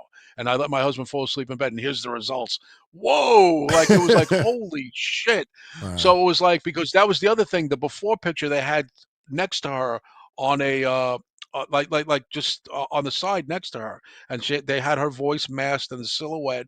Then they pulled back the before and now current, and it was really jarring. I know I'm going on, No, but it's okay. that was the most scary thing that ever happened to me as a kid. I mean, I'll take getting in trouble and punishment and anything all day long over having to see that again. And it ruined our weekend where we wanted to get out of that house. It just fucked us up, and we were fucked up for like the rest of 1981.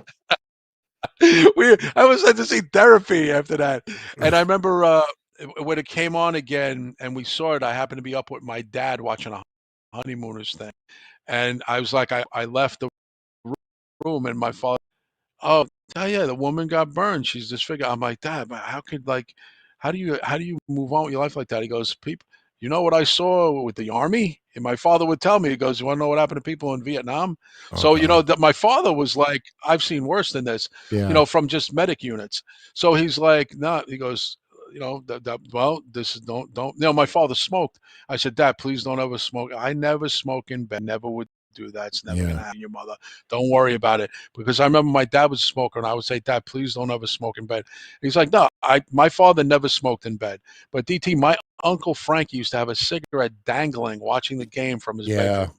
Yeah. And I thought, my God, like and by the way, the husband died, the woman lived with the disfigurement. That's what Wow. happened in that story. Well, I'll tell you this. Yeah, terrible. When I used to smoke up until early 2000s, I thank God never smoked and fell asleep with a lit cigarette. Thank God. But I mean, honestly, I can't even come close with anything with me. The only story that I can really tell that, I know I've told it before, is when I was in my early teens, my parents let me move into the basement of our house, so I felt like I had my own apartment, which was cool Oh, because that must have been awesome, by the way. That yeah, it was was awesome, great. by I the way. A mean, couple of my when friends did that, yeah. yeah, when wrestlers say, "Oh, people they still live in their mom's basement," let me tell you something. When you were 12, that was actually a lot of fun. But Basement was awesome. yeah, my father had this statue, and I've never looked it up, but he had this very vintage statue of some Italian warrior from like the 1600s. I don't know where he got it. I don't know who it was, but it was somebody very famous, and it was a cool looking statue. And the statue was about 5 feet Right. tall, and he used to have it Okay. in the house in their living room.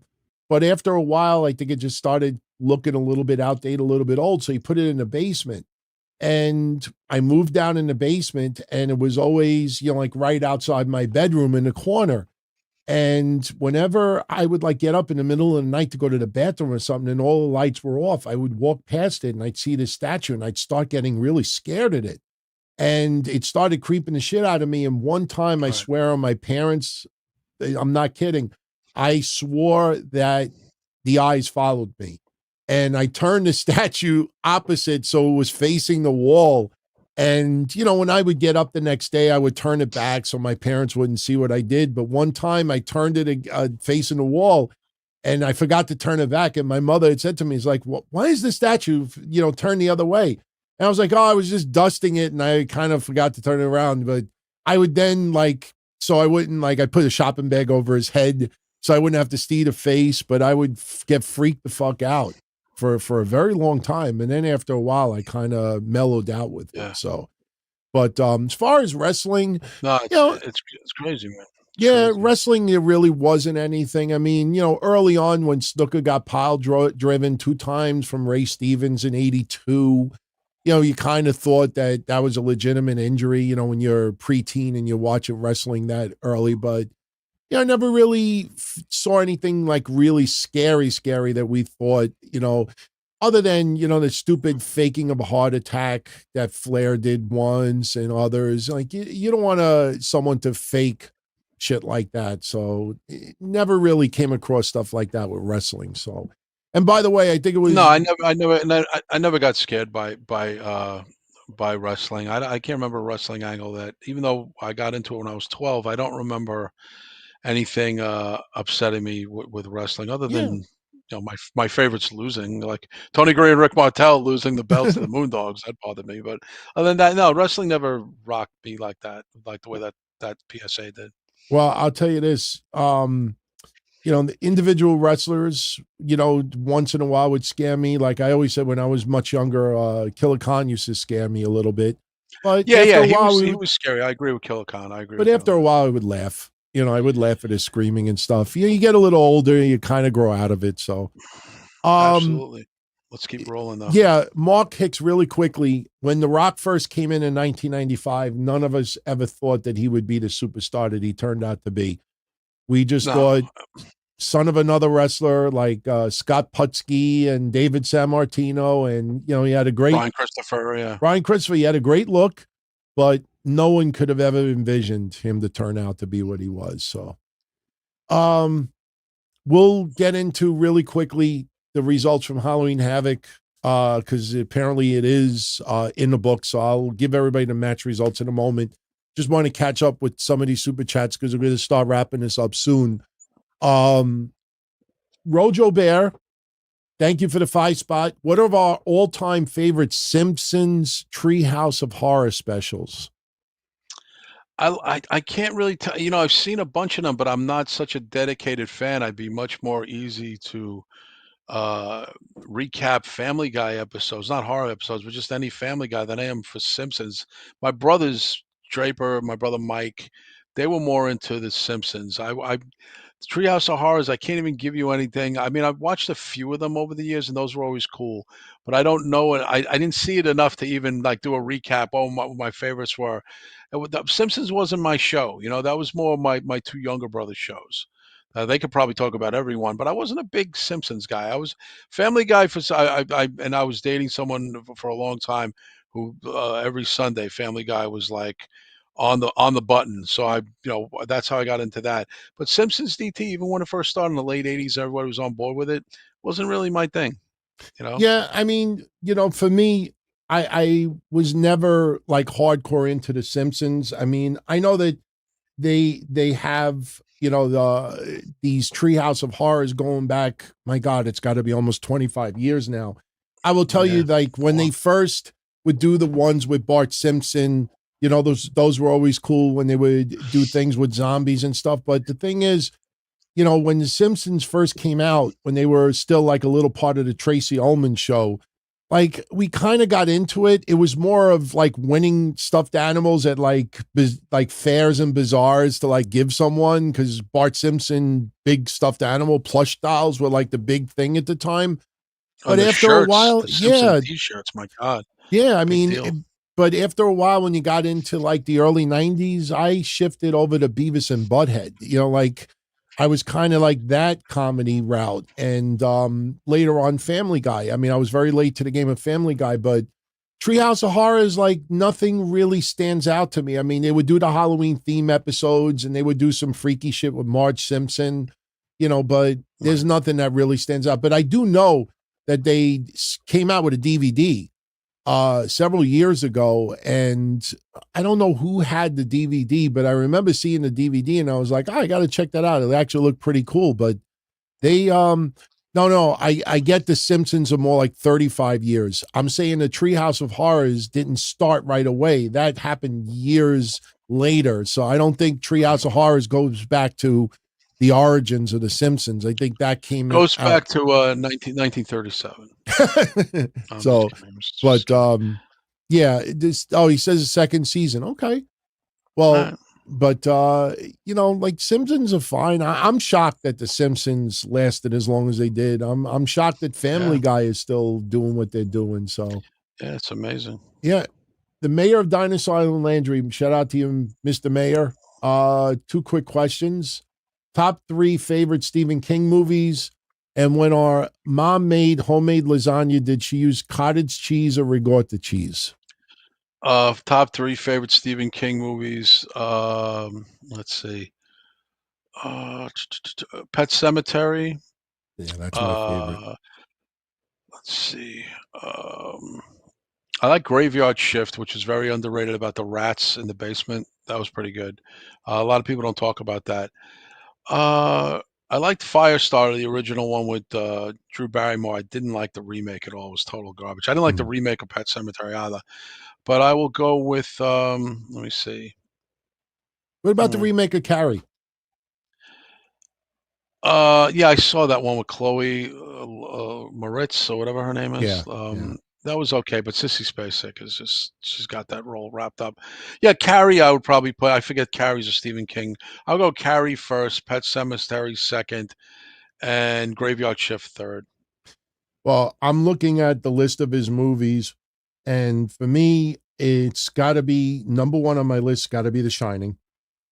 Yeah, I'm not a big Shining guy, but it was a great movie. It was. You know why I like that movie even more now, because I've joked about this before.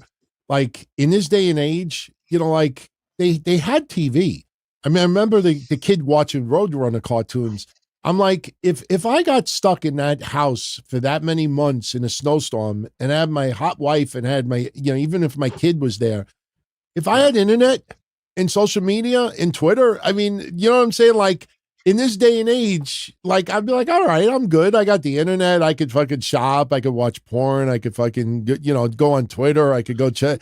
Like I would find enough to do during the day. I don't think I would snap. I think I'd be like, good. I'll just hang out, and get a payday. But for me, The Shining, I think the original Creepshow movie, I really enjoyed the most. And believe it or not, even though he's got other films, Pet Cemetery got me a little bit too sad, but I'm going to go with Christine. Excuse me. Yeah. I'm going to go with Christine. Christine's a great movie. Saw it in the theaters in '83. Great movie. Yep. So thank you for that, Mr. Mayor. And my mom always used ricotta cheese. Never used cheese. No, always ricotta all the time. Yep. Jimmy Fingers. Much love, Jimmy. Thank you for the 20 spot, brother. Same age group as us. Not sure if it was the same in New York as it was where he lives in New England. But what age did we stop trick-or-treating and going out causing havoc with eggs and shaving cream? He doesn't see that today. No, you don't see that. I stopped trick-or-treating and egging people's houses when I was 37. No, I'm only kidding. Excuse me. No, I stopped trick-or-treating when I was 12 because 13 was that number that you don't want to be caught trick-or-treating. So 12. But eggs and bombing and shaving cream and going out and fucking up with your friends, each other's wardrobe and smashing eggs on their head and shaving cream on their fucking all over them. Bombing. We used to call it going bombing. Remember that, DT? We called bombing. And we went bombing from age 13 to about 16.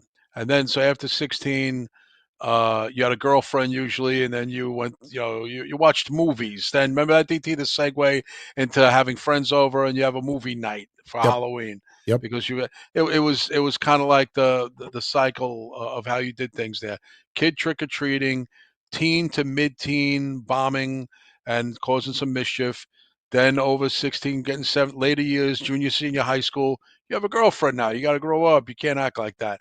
And you take her to the movie, you go to a horror movie, or you stay at home and go to the local video store and rent some horror movies. That's the way it worked.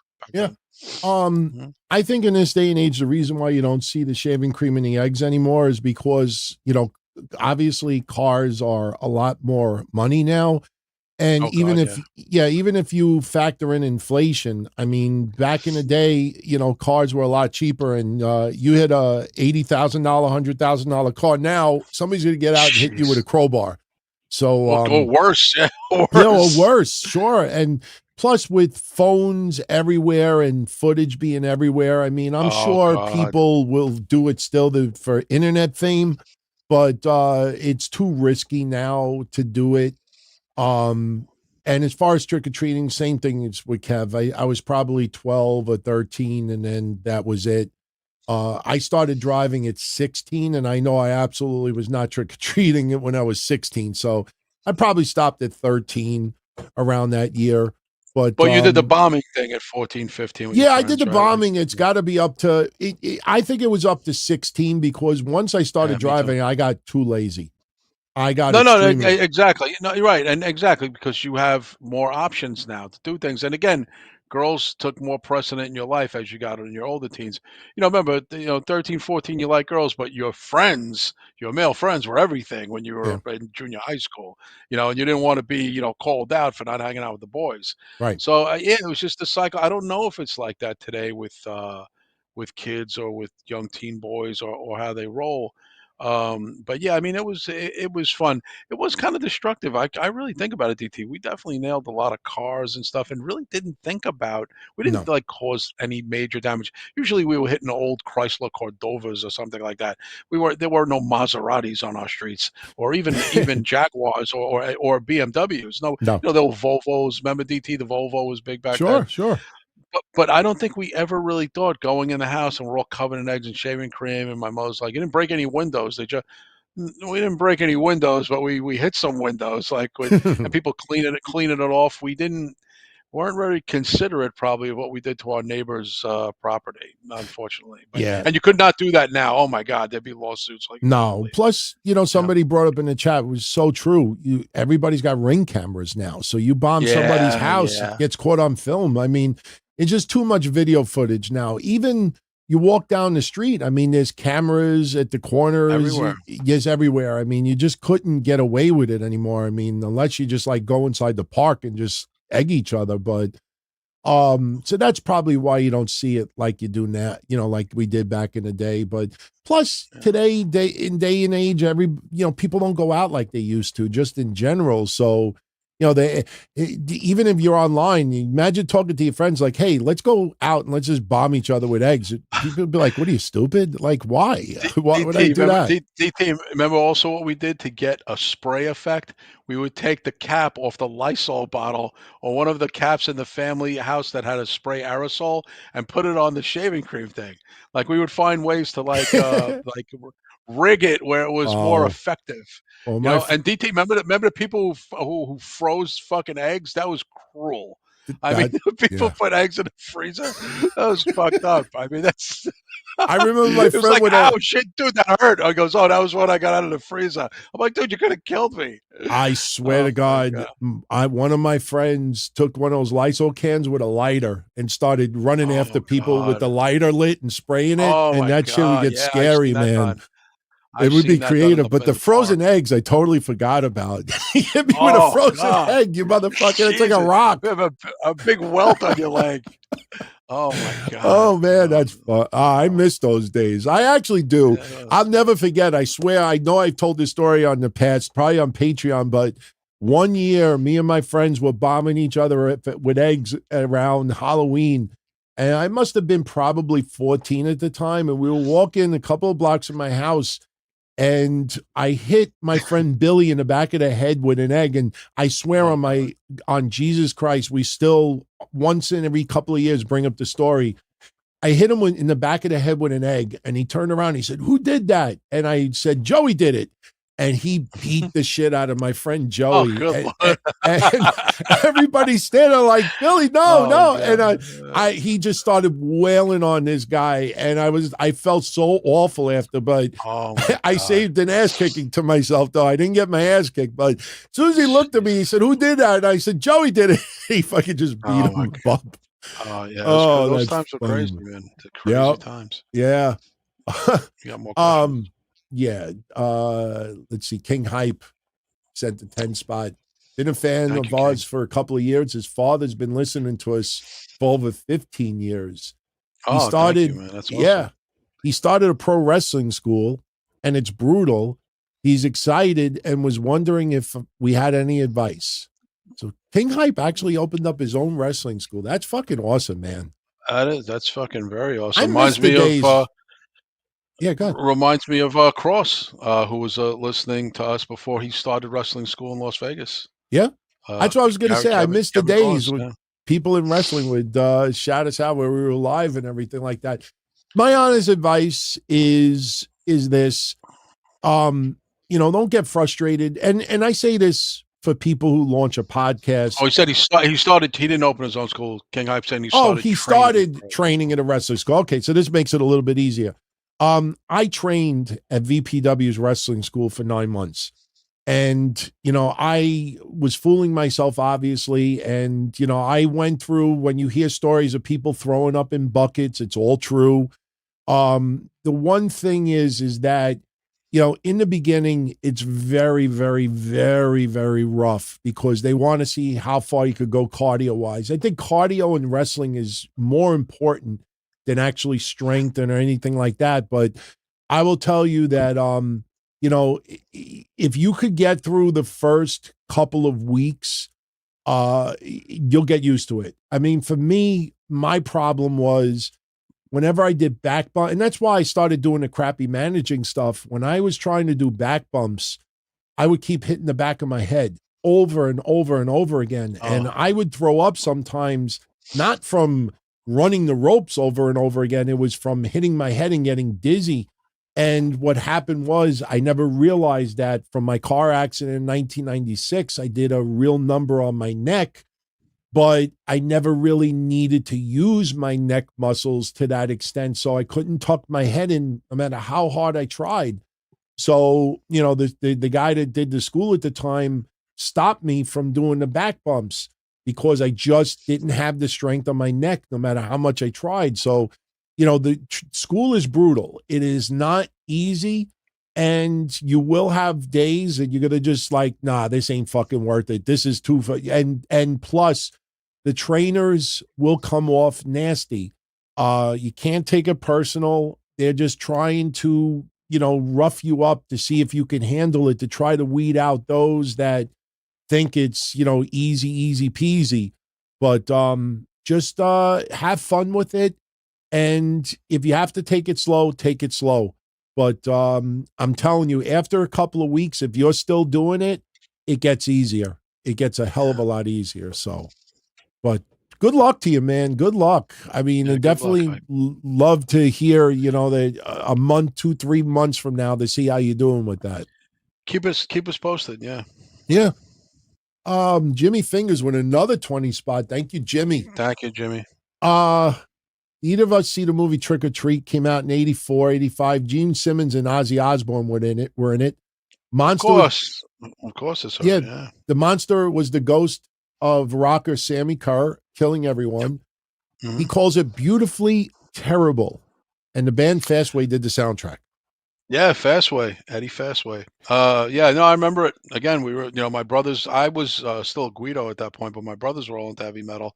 I, as famously told the story many times, didn't get into metal myself till about 87.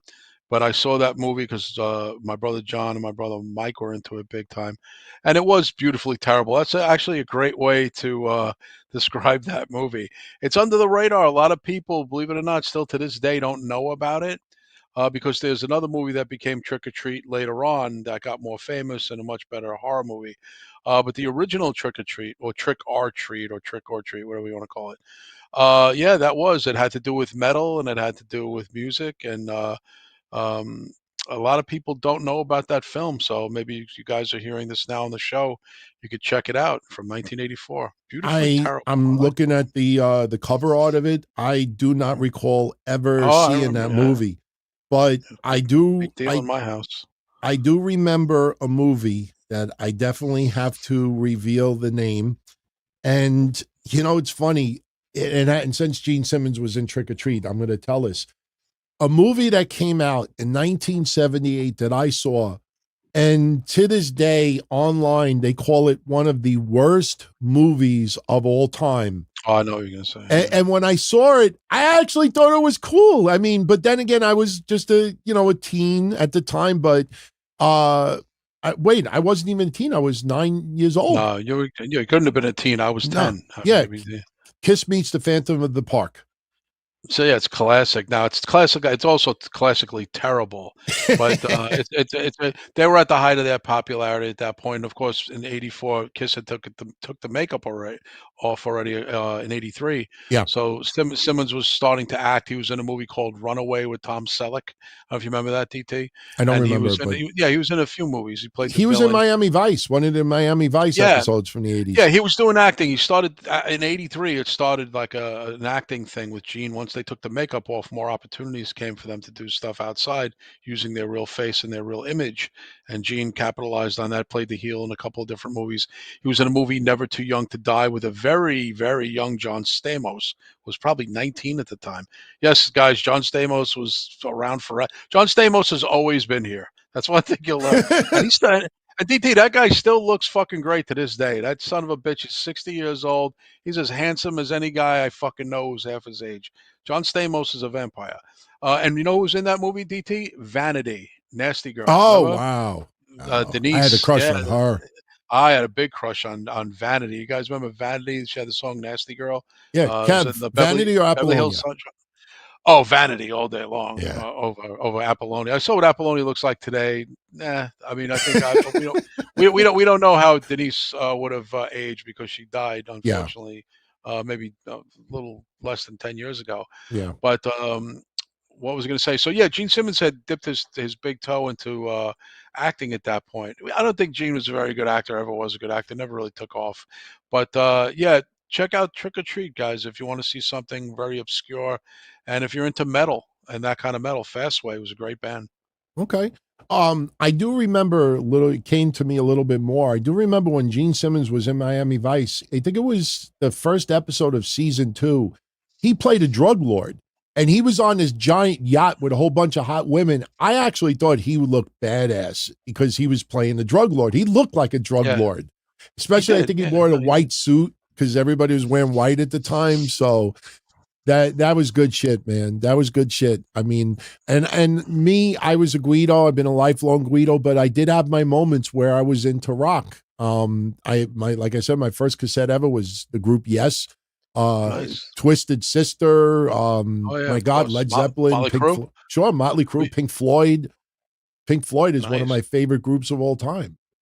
What about the Scorpions? Did you like them? The Scorpions. Wait, Round and Round. Is that No, song? no, no. That's No, Rat. That's no, that's Rat. Rat. Scorpions. Shit, I'm drawing a blank. Rock you like a hurricane. Oh yeah, rock you like a hurricane. Dun, Yeah, that was dun, big in the here I '80s. am. Yeah, Yeah, those that are was big. great shit, man. That was You big. know why I liked it? Because of the music videos. Oh yeah, MTV was. I mean, God, Oh you my had to God. have MTV back then. If you didn't have MTV, you didn't have a life in the community. You had to have MTV. Yep. For me, as far as music videos, Twisted Sister, that's how I became a fan from their music videos. We're not going to take it. Classic. Yep. And which you could never have that song like that in 2024. Van Halen's Hot for Teacher.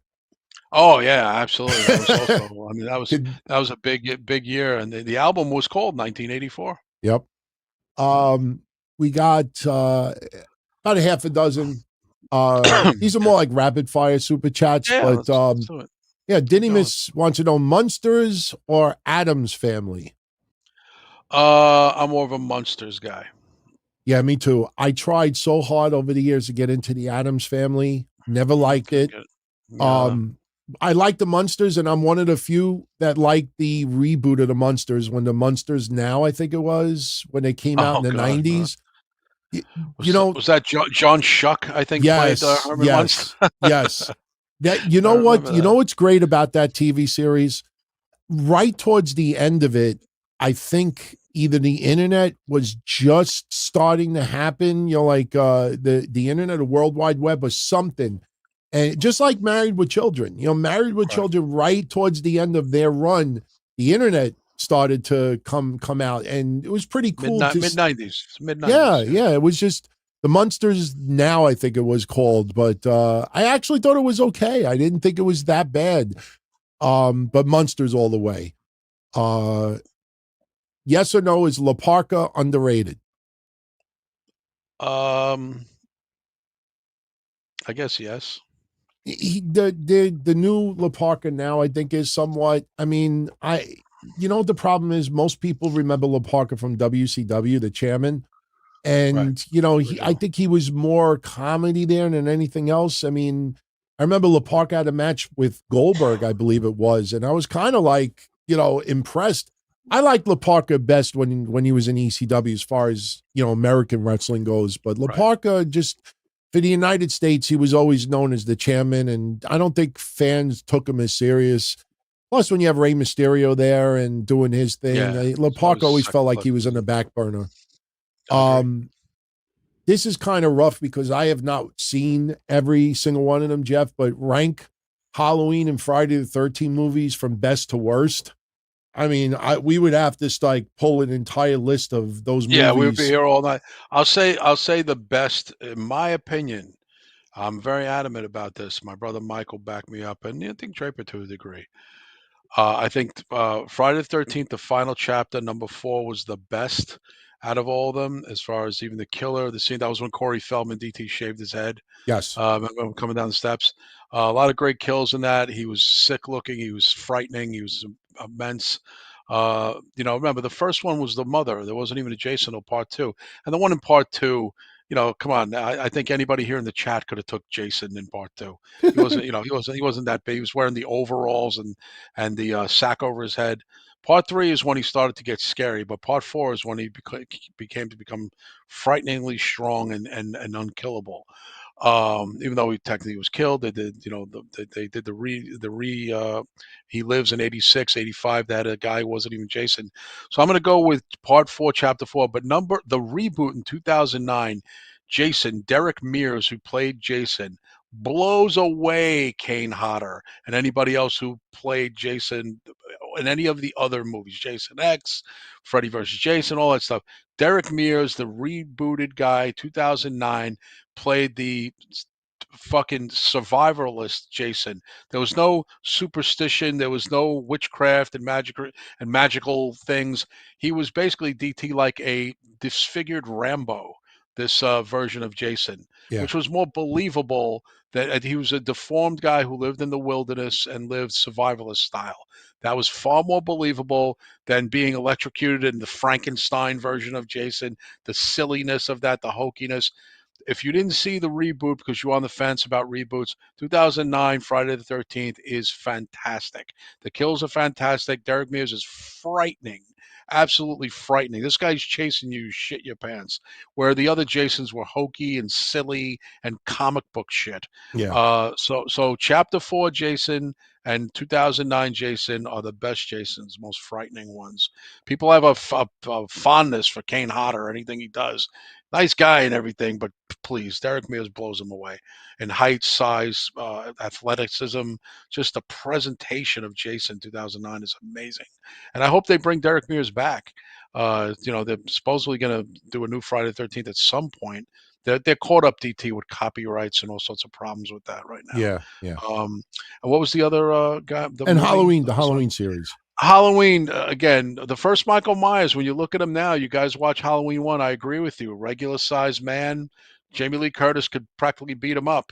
Wasn't very intimidating. Kind of, skinny and not that big. And then, of course, he got bigger. I mean, the Rob Zombie version at 7 foot, Tyler Maine, it was ridiculous. A serial killer being 7 foot. I mean, even though there have been serial killers who were 7 feet, there was a truck driver in Canada, I believe, that was 7 feet tall. But the Rob Zombie thing was over the top. Best Michael Myers presentation to me, probably two. The one that you like, DT, Yeah. in the hospital. He was good. And the one with Danielle Harris and stuff, I don't know. I mean, Jason was more to me. It was more important who played Jason, DT, than Michael Myers, because though Jason had a hockey mask on, a lot of times he would lose the mask and you would see the monster face or the Skeletor face or whatever of Jason, where Michael Myers was always kind of expressionless. So it didn't matter so much who rocked the mask of Michael Myers. Um, but I think the best Halloween is number one and number two, easily, the originals. And then if you got to jump to the third best, listen, I didn't really like the Jamie Lee Curtis follow-ups, the final three, Halloween Ends, Halloween Kills. I thought they all kind of sucked. So I'll go with You know who I like? You know what I liked? I liked Halloween H2O. Remember that one, DT? Yeah, The sure, the sure, first sure. 20th anniversary with Josh Hartnett and Jamie Lee Curtis. I thought the concept was kind of dumb. LL Cool J was in that too, by the way. Halloween H2O, Michael Myers. I like that one too. But yeah, for some reason, Friday the 13th, I think it was more important who played Jason than who plays Michael Myers. I've Yeah, always saw it that way. I agree with you wholeheartedly. For me, on the Halloween series, I didn't watch every single one of them because I started falling out. It just felt like they were being, new ones were coming out just because they were coming out. Halloween 2 for me was always my favorite. Halloween 1 probably is my second favorite.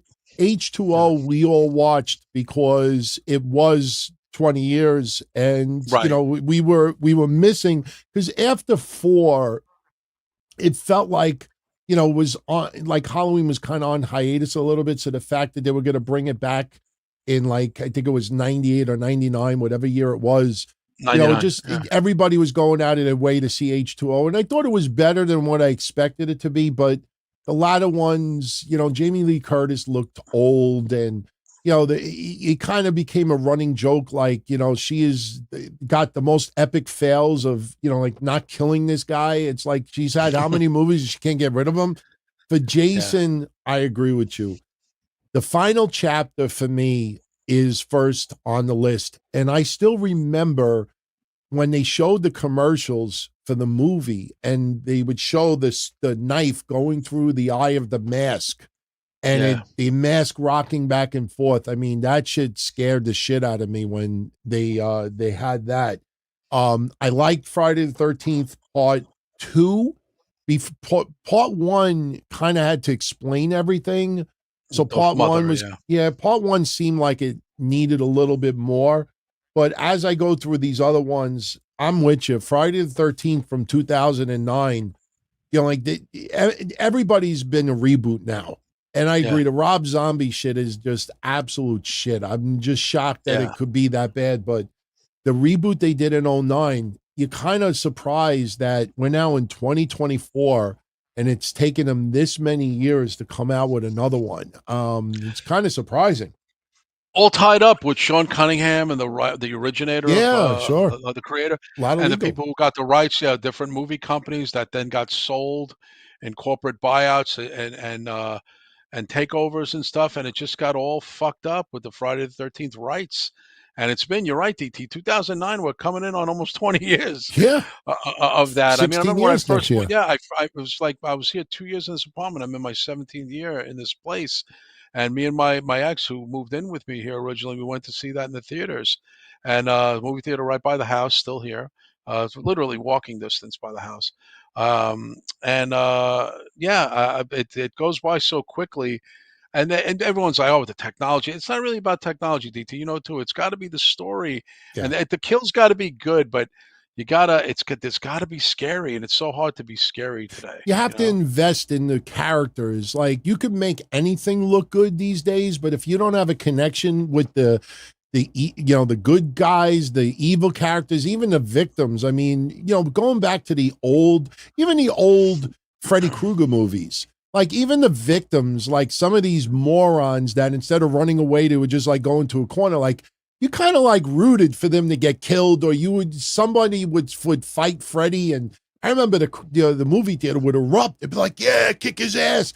Like, people would get behind characters. And to me, special effects, look, Halloween, the original movie, So simple. it's So so simple. simple, Yeah. and it's, trust me, I'll bring this up quick, and then we got a couple of wrestling ones and we're going to jet. But I remember when that movie came out in the movie theaters and we went, and I remember Jamie Lee Curtis was walking down the street with, I think, one or two of her girlfriends. And I think that's when Michael Myers, the car drove by once.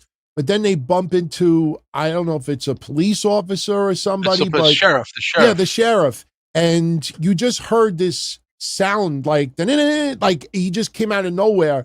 And Yeah. everybody in the movie theater went, "Ah!"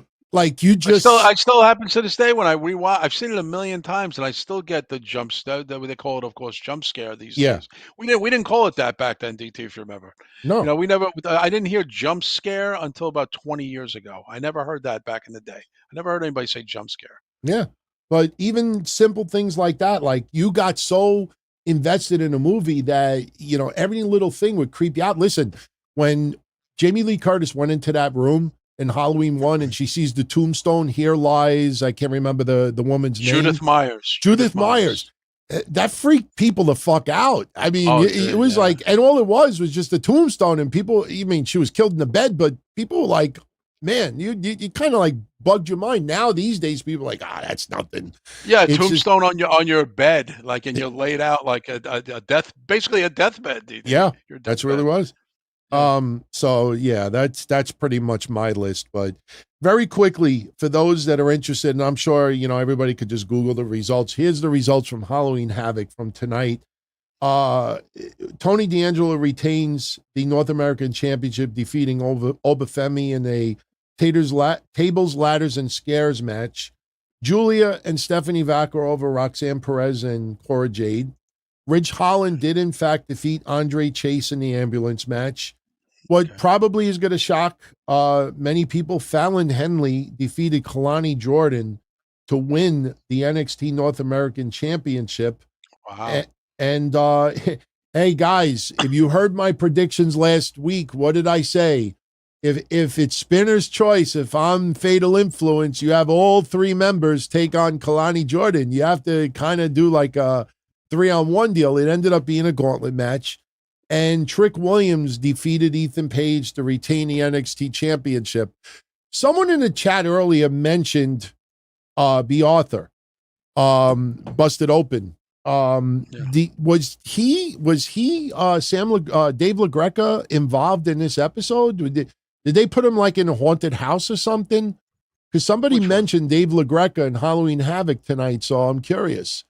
Benjamin says he was on the show. What did he do? Was he part of the horrors, the House of Horrors? What did they have him do? Yeah, what would he be on the show for?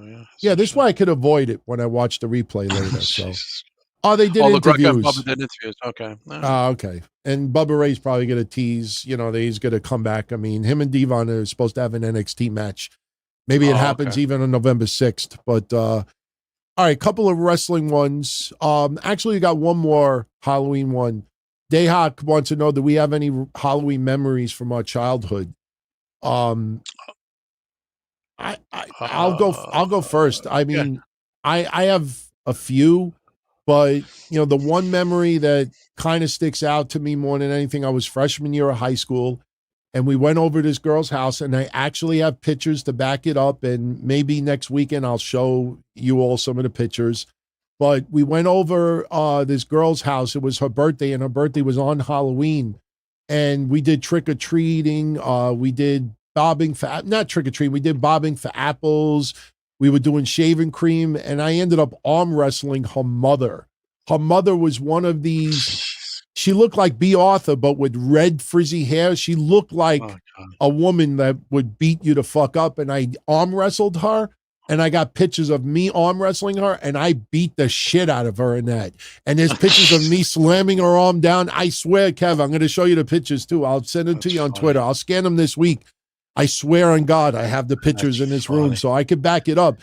But that's my favorite Halloween memory because it was older and we were drinking and we were partying and, we were in high school and it was just a fun Halloween party.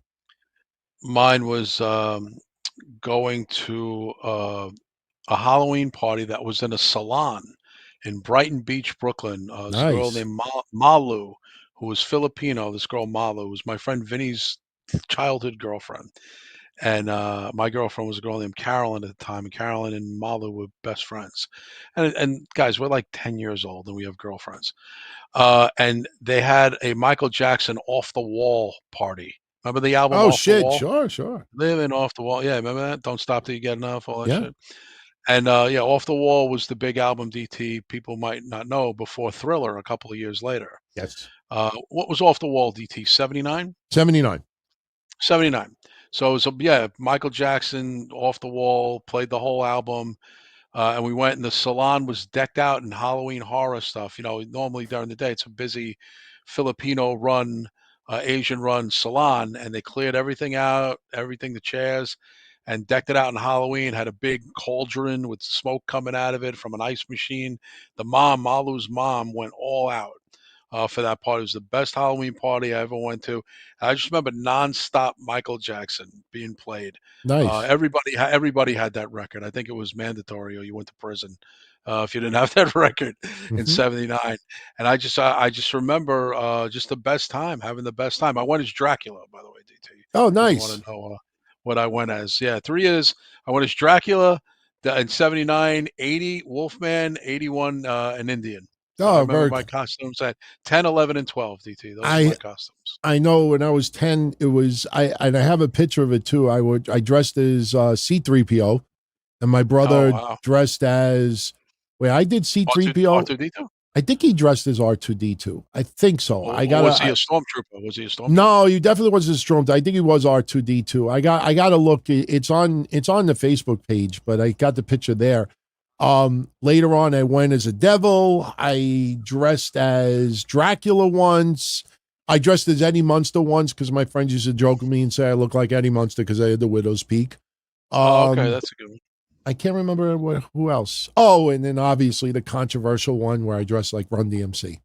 Oh, God. Yeah, I was Yes. 15 years There's old, that. and to this day, I still can't believe that Stevie Ray went after me like that. I mean, we're cool now, but he went after me like that because somebody sent him the picture, and I'm like, Stevie Ray, I was 15.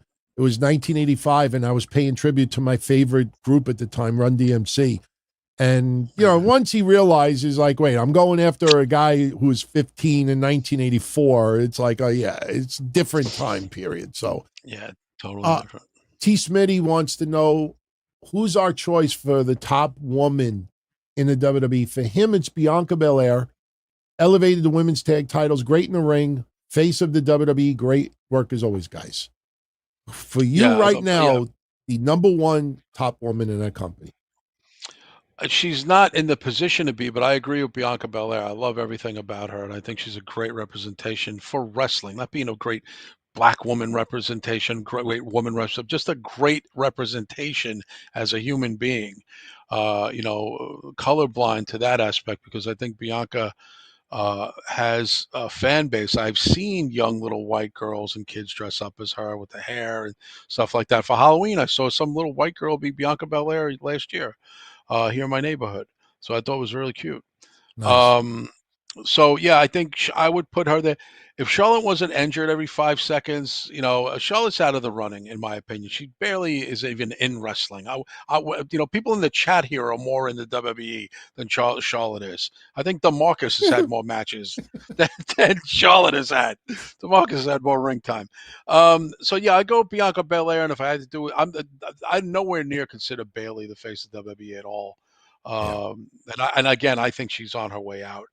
King Hype will have more matches than Charlotte does. Oh yeah, King Hype has more ring time. But yeah, Bianca number one, and if I had to do a distant number two, let me see. I would go with Tiffany Stratton. See, I don't even put Rhea Ripley in the top 5 anymore because she doesn't wrestle enough, and she's healthy. I don't put her in. Yeah, I don't put her in. No. I put right now Bianca Belair number 1. I am 100% in agreement with you.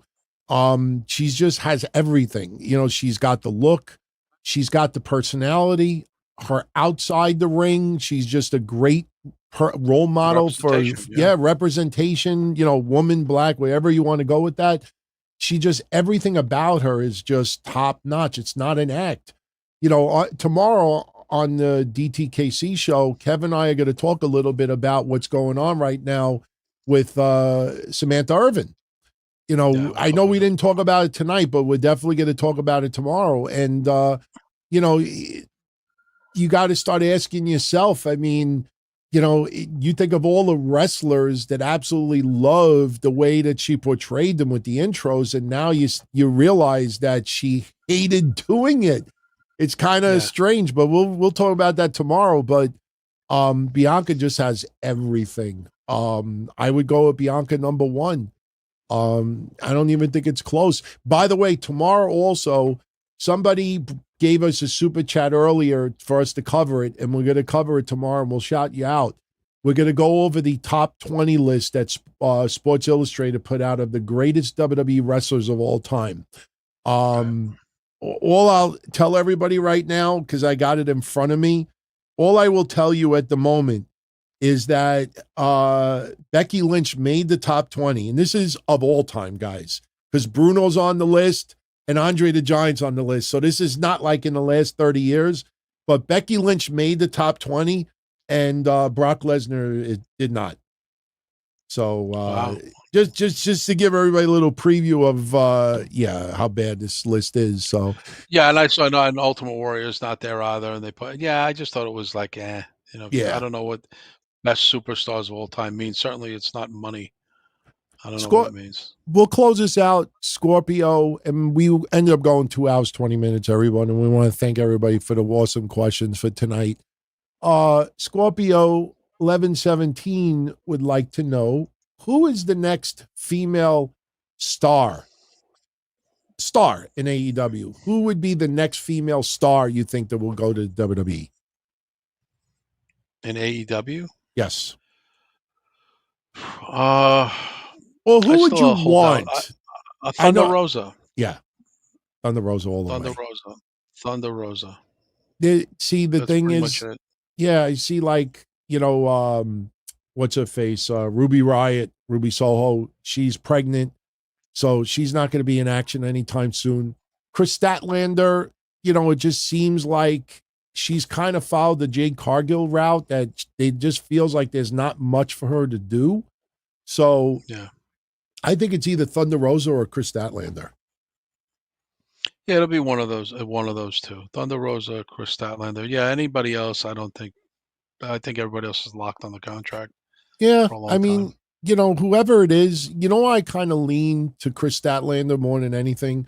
Unless Thunder Rosa, they brought her in and they brought her right to the main roster, but their women's roster, and who knows, with Kalani Jordan losing tonight, maybe they're starting to prep Kalani Jordan on the main roster. It looks like Last Legend and Jakar Jackson, they're going to be wrestling in Saudi Arabia. I think they may end up sticking to the main roster as well. So talk about two women that, oh my God, they sit in ringside. I mean, you're like, holy shit. I never realized like how attractive even Jakar Jackson, like, I know people out there like, holy shit. Yeah, she's cute, Jakar Jackson. Yeah. She's kind of cute. Like, to me, she reminds me of like the Caden Carter or the Katana Chance types, like kind of small, waifish. Yeah, I mean, I don't know. The Lash Legend is really the one they'll put the gas behind because she's a huge woman. Mhm. I mean, she's over 6 feet tall, former basketball player in the WNBA. So I think it's Last Legend they're putting. Jakar Jackson to me will be like the Dawkins to the Montez. I don't know if she's the breakout star, but to me it's pretty. I think no one in the chat would disagree. They're really looking at Last Legend here, and then Jakara just kind of comes with Lash until they can believe in her as a solo act. But let's see what they can do. In the meantime, I'm down for anything that beefs up this women's tag team division. Yeah. I mean, and I think down the line, I think NXT will bring back the NXT women's tag titles. It just feels like, they need to bring it back. And just to close this out, Tristan, my favorite WCW Halloween Havoc of all time is the one, I think 25 years ago, when Ray beat Eddie Guerrero, when Ray wore the purple Joker, Riddler outfit, I think it was. That Halloween Havoc was pretty damn good. I mean, that match to me stole the show. But so Kev, we'll wrap this up. Anybody else last minute want to throw a bomb? Last minute. Yeah, if somebody wants to throw out a question. We won't hate anybody for $1 million super chat. We won't hate anybody for that. Yeah, we'll get Come on, well, guys. yeah, we'll wrap it up in, let's see, we're at 2 hours and 20 minutes, so we'll finish in like 5 minutes. So I tell you, that Halloween Havoc pay-per-view with WCW, it's kind of crazy to realize that it's been 25, 26 years already, some of that shit. I was looking at highlights from this week in wrestling, and I'm looking at ECW stuff, and I'm like, that was 30 years ago. And I'm like, there's no way it could have been like 30 years already, but it's amazing how many years have flown by. It's kind of wild to think. I mean, it's even like with you and I doing this stuff, it's 20 years already. I mean, it's not like 5 or 10, 20 years. No, It's 20 years in every which way you can imagine it. It seems like it's gone by fast, but another way, the way I feel it's gone by slow. I'm like it's like kind of it's amazing. Like my father's gone 10 years already. It seems like yesterday. Yeah. So, yeah, time is a strange concept when you get to be this age and stage. Because the birthdays now you're not as celebratory of it or looking forward to it. Like I don't know anybody who after 50 looks forward to 54, 57, 50. It's just like, hey, slow down, slow down. So yeah, man, we're already almost into November. It's amazing how quickly time is going by. And a couple of things, DT, I wanted to touch upon with you. What do you think is go because plays into what's going on right now? No politics, fun. Baseball. The Dodgers going to wrap this up in Oh, the next so two much for games? my predictions. What I say, Yankees in 5. Yeah. When Yeah, they hit the yeah, grand slam, Freddie Freeman hit the grand slam. I'm like, okay, there goes my predictions. Listen, today's the anniversary of the Mets won the World Series in '86. yes, that's why I'm bringing that up. Yeah, And the Mets were down 2-0 also, and they went to Boston. And remember, they lost the first 2 games at home. yeah, you So forget that. Yeah, they went to Boston, and Dykstra hit the home run in the first inning against Oil Can Boyd, and they were on their way. I mean, I remember Gary Carter hit 2 home runs, and look, I don't know what the deal was with Ohtani. I heard he injured his wrist during the game yesterday. If Ohtani is out for any period of time, that is obviously going to be devastating for the Dodgers. But yeah, I still think the Yankees have a chance. I'm just a little surprised at, like their pitching. I thought yeah. their pitching was a lot better than this. I think Aaron Judge will turn it up. He's got to. He's got to. Yeah. Yeah, so I don't know. I still think the Yankees have a legitimate chance, but being down 2-0, I mean, we've seen it before. If they win the next 2 games, they're right back into it. So, and plus, here's something else for everybody to think about. You know, um, Back when we were younger, Well, especially, there would be World Series that we would see, and the home teams would win all the home games. It would go to yeah. 7 games, and you would go back and see the home team won every single one in the home game. So, having the Dodgers win the first 2 at home, and then if the Yankees win 2 or 3 at home, it pretty much falls in line with what has happened many years in the past. So, Johnny Rosado wants to know with you, what's going on with As I Lay Dying? He says all the members are leaving the band. I don't know what's going on with that. I mean, obviously, the singer had gone to jail for plotting to kill his wife a few years back. Got released. Has been seen for a while now, but clearly there's a lot of dysfunction in that band. Yeah, DT, I don't know. It's not a household name band, but if you're in the metal scene, you know who As I Lay Dying are. And the old band I used to manage, Sworn Enemy, did some tours with them back in the day, years and years ago, before even this guy had his problems with his now ex-wife, I believe. Mm. But yeah, DT, this singer from this band plotted and planned to kill his wife. Oh, shit. Um, yeah, and came back into the scene. I don't know if Welcome with open arms. Welcome, I'd say halfway through. Some fans, other fans, kind of fuck this guy, and now the whole band is falling apart. So it probably should have happened sooner. I've never been a fan, to be honest with you. Even when my boys were touring one time, I never really been a fan of that. I never really got into that band. But dysfunction, it's like anything else. I mean, obviously if people are leaving, obviously there's a lot of dysfunction there. So thanks for the Yeah. question. Also, shout out to our boy DeMarcus who just hit us with a $20 bomb. Yeah. Thank Um, you. yeah, thank you, DeMarcus. DeMarcus is a DTKC loyalist, so Yes. thank you for Yes. that. Patron's a big time supporter too. He says WrestleMania tickets are pricing fans out big time. He got tickets for the last Raw before Netflix instead of Houston. Instead in Houston. So he's going to the Raw the last week in December in Oh, Houston nice. than WrestleMania. Listen, I brought this up in the Daily News report a couple of days ago. Everybody needs to go to a website called On Location. I think that's the name of it. And look up TKO or Endeavor and On Location. And then you'll understand what is happening with WrestleMania right now. Basically, without getting into this long explanation, what this is turning into with WrestleMania is almost like, Kev, you remember when we were a lot younger, the Mets would have like a fantasy camp in Florida and you would have to pay them like $6,000 and you could like hang out with some like old school Mets for a couple of days and maybe even play an inning or two with them? Yeah, no, I remember that. I remember Ed Kranepool used to be part of most of them. He just Remember died too. No, I know, but Ed Kranepool was a name that was always. I think Ed was always willing to do stuff like that. Yeah. So Ed Kranepool always sticks out. Appearance by Ed Kranepool, a coaching session, a speech by Ed Kranepool. So I think Ed was always one of those guys who. And I know years before that, Art Shamsky would do it. Remember that, DT? He Oh, was sure, another sure. guy Yep. who would partake in it. And I know Bud, my dad's friend who died, not too long, I told the story a million times. Bud Harrison was in the army under my father. My father was a sergeant. Then Bud left and was able to go play baseball. My father stayed, so they became friends. So Bud Harrison was part of a lot of those fantasy camps too. Very cool. Just so everybody knows, on location, they're turning WrestleMania into like what the Super Bowl is. That this, if you want to truly go to a once in a lifetime opportunity, you're going to spend money like a once in a lifetime opportunity. They're comparing it to like going to the Olympics. They're comparing it to going to the Super Bowl. I mean, still the prices are nowhere near Super Bowl levels because the starting price to go to the Super Bowl is 7 G's.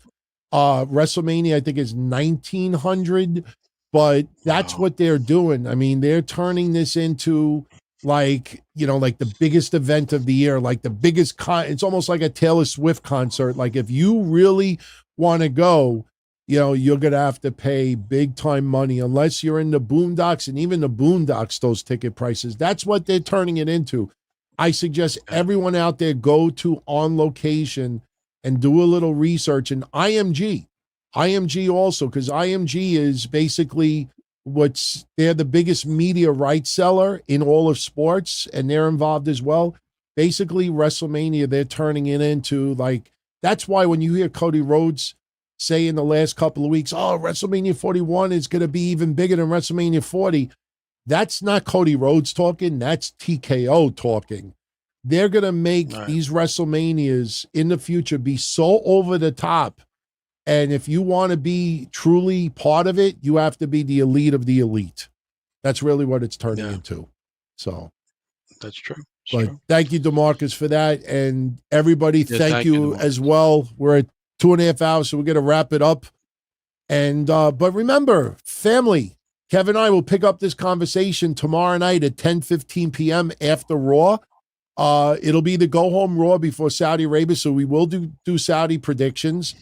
Keep in mind that there is a match set for Crown Jewel that has not been made public yet because of SmackDown this Friday. So when we do predictions on Monday, we will do it at the very end of the show to give anybody a chance that doesn't want to be spoiled to disconnect from the show. But there is going to be a match that we're going to do predictions on that has not been made public yet. So, and then we'll get into news and discussion, the regular stuff.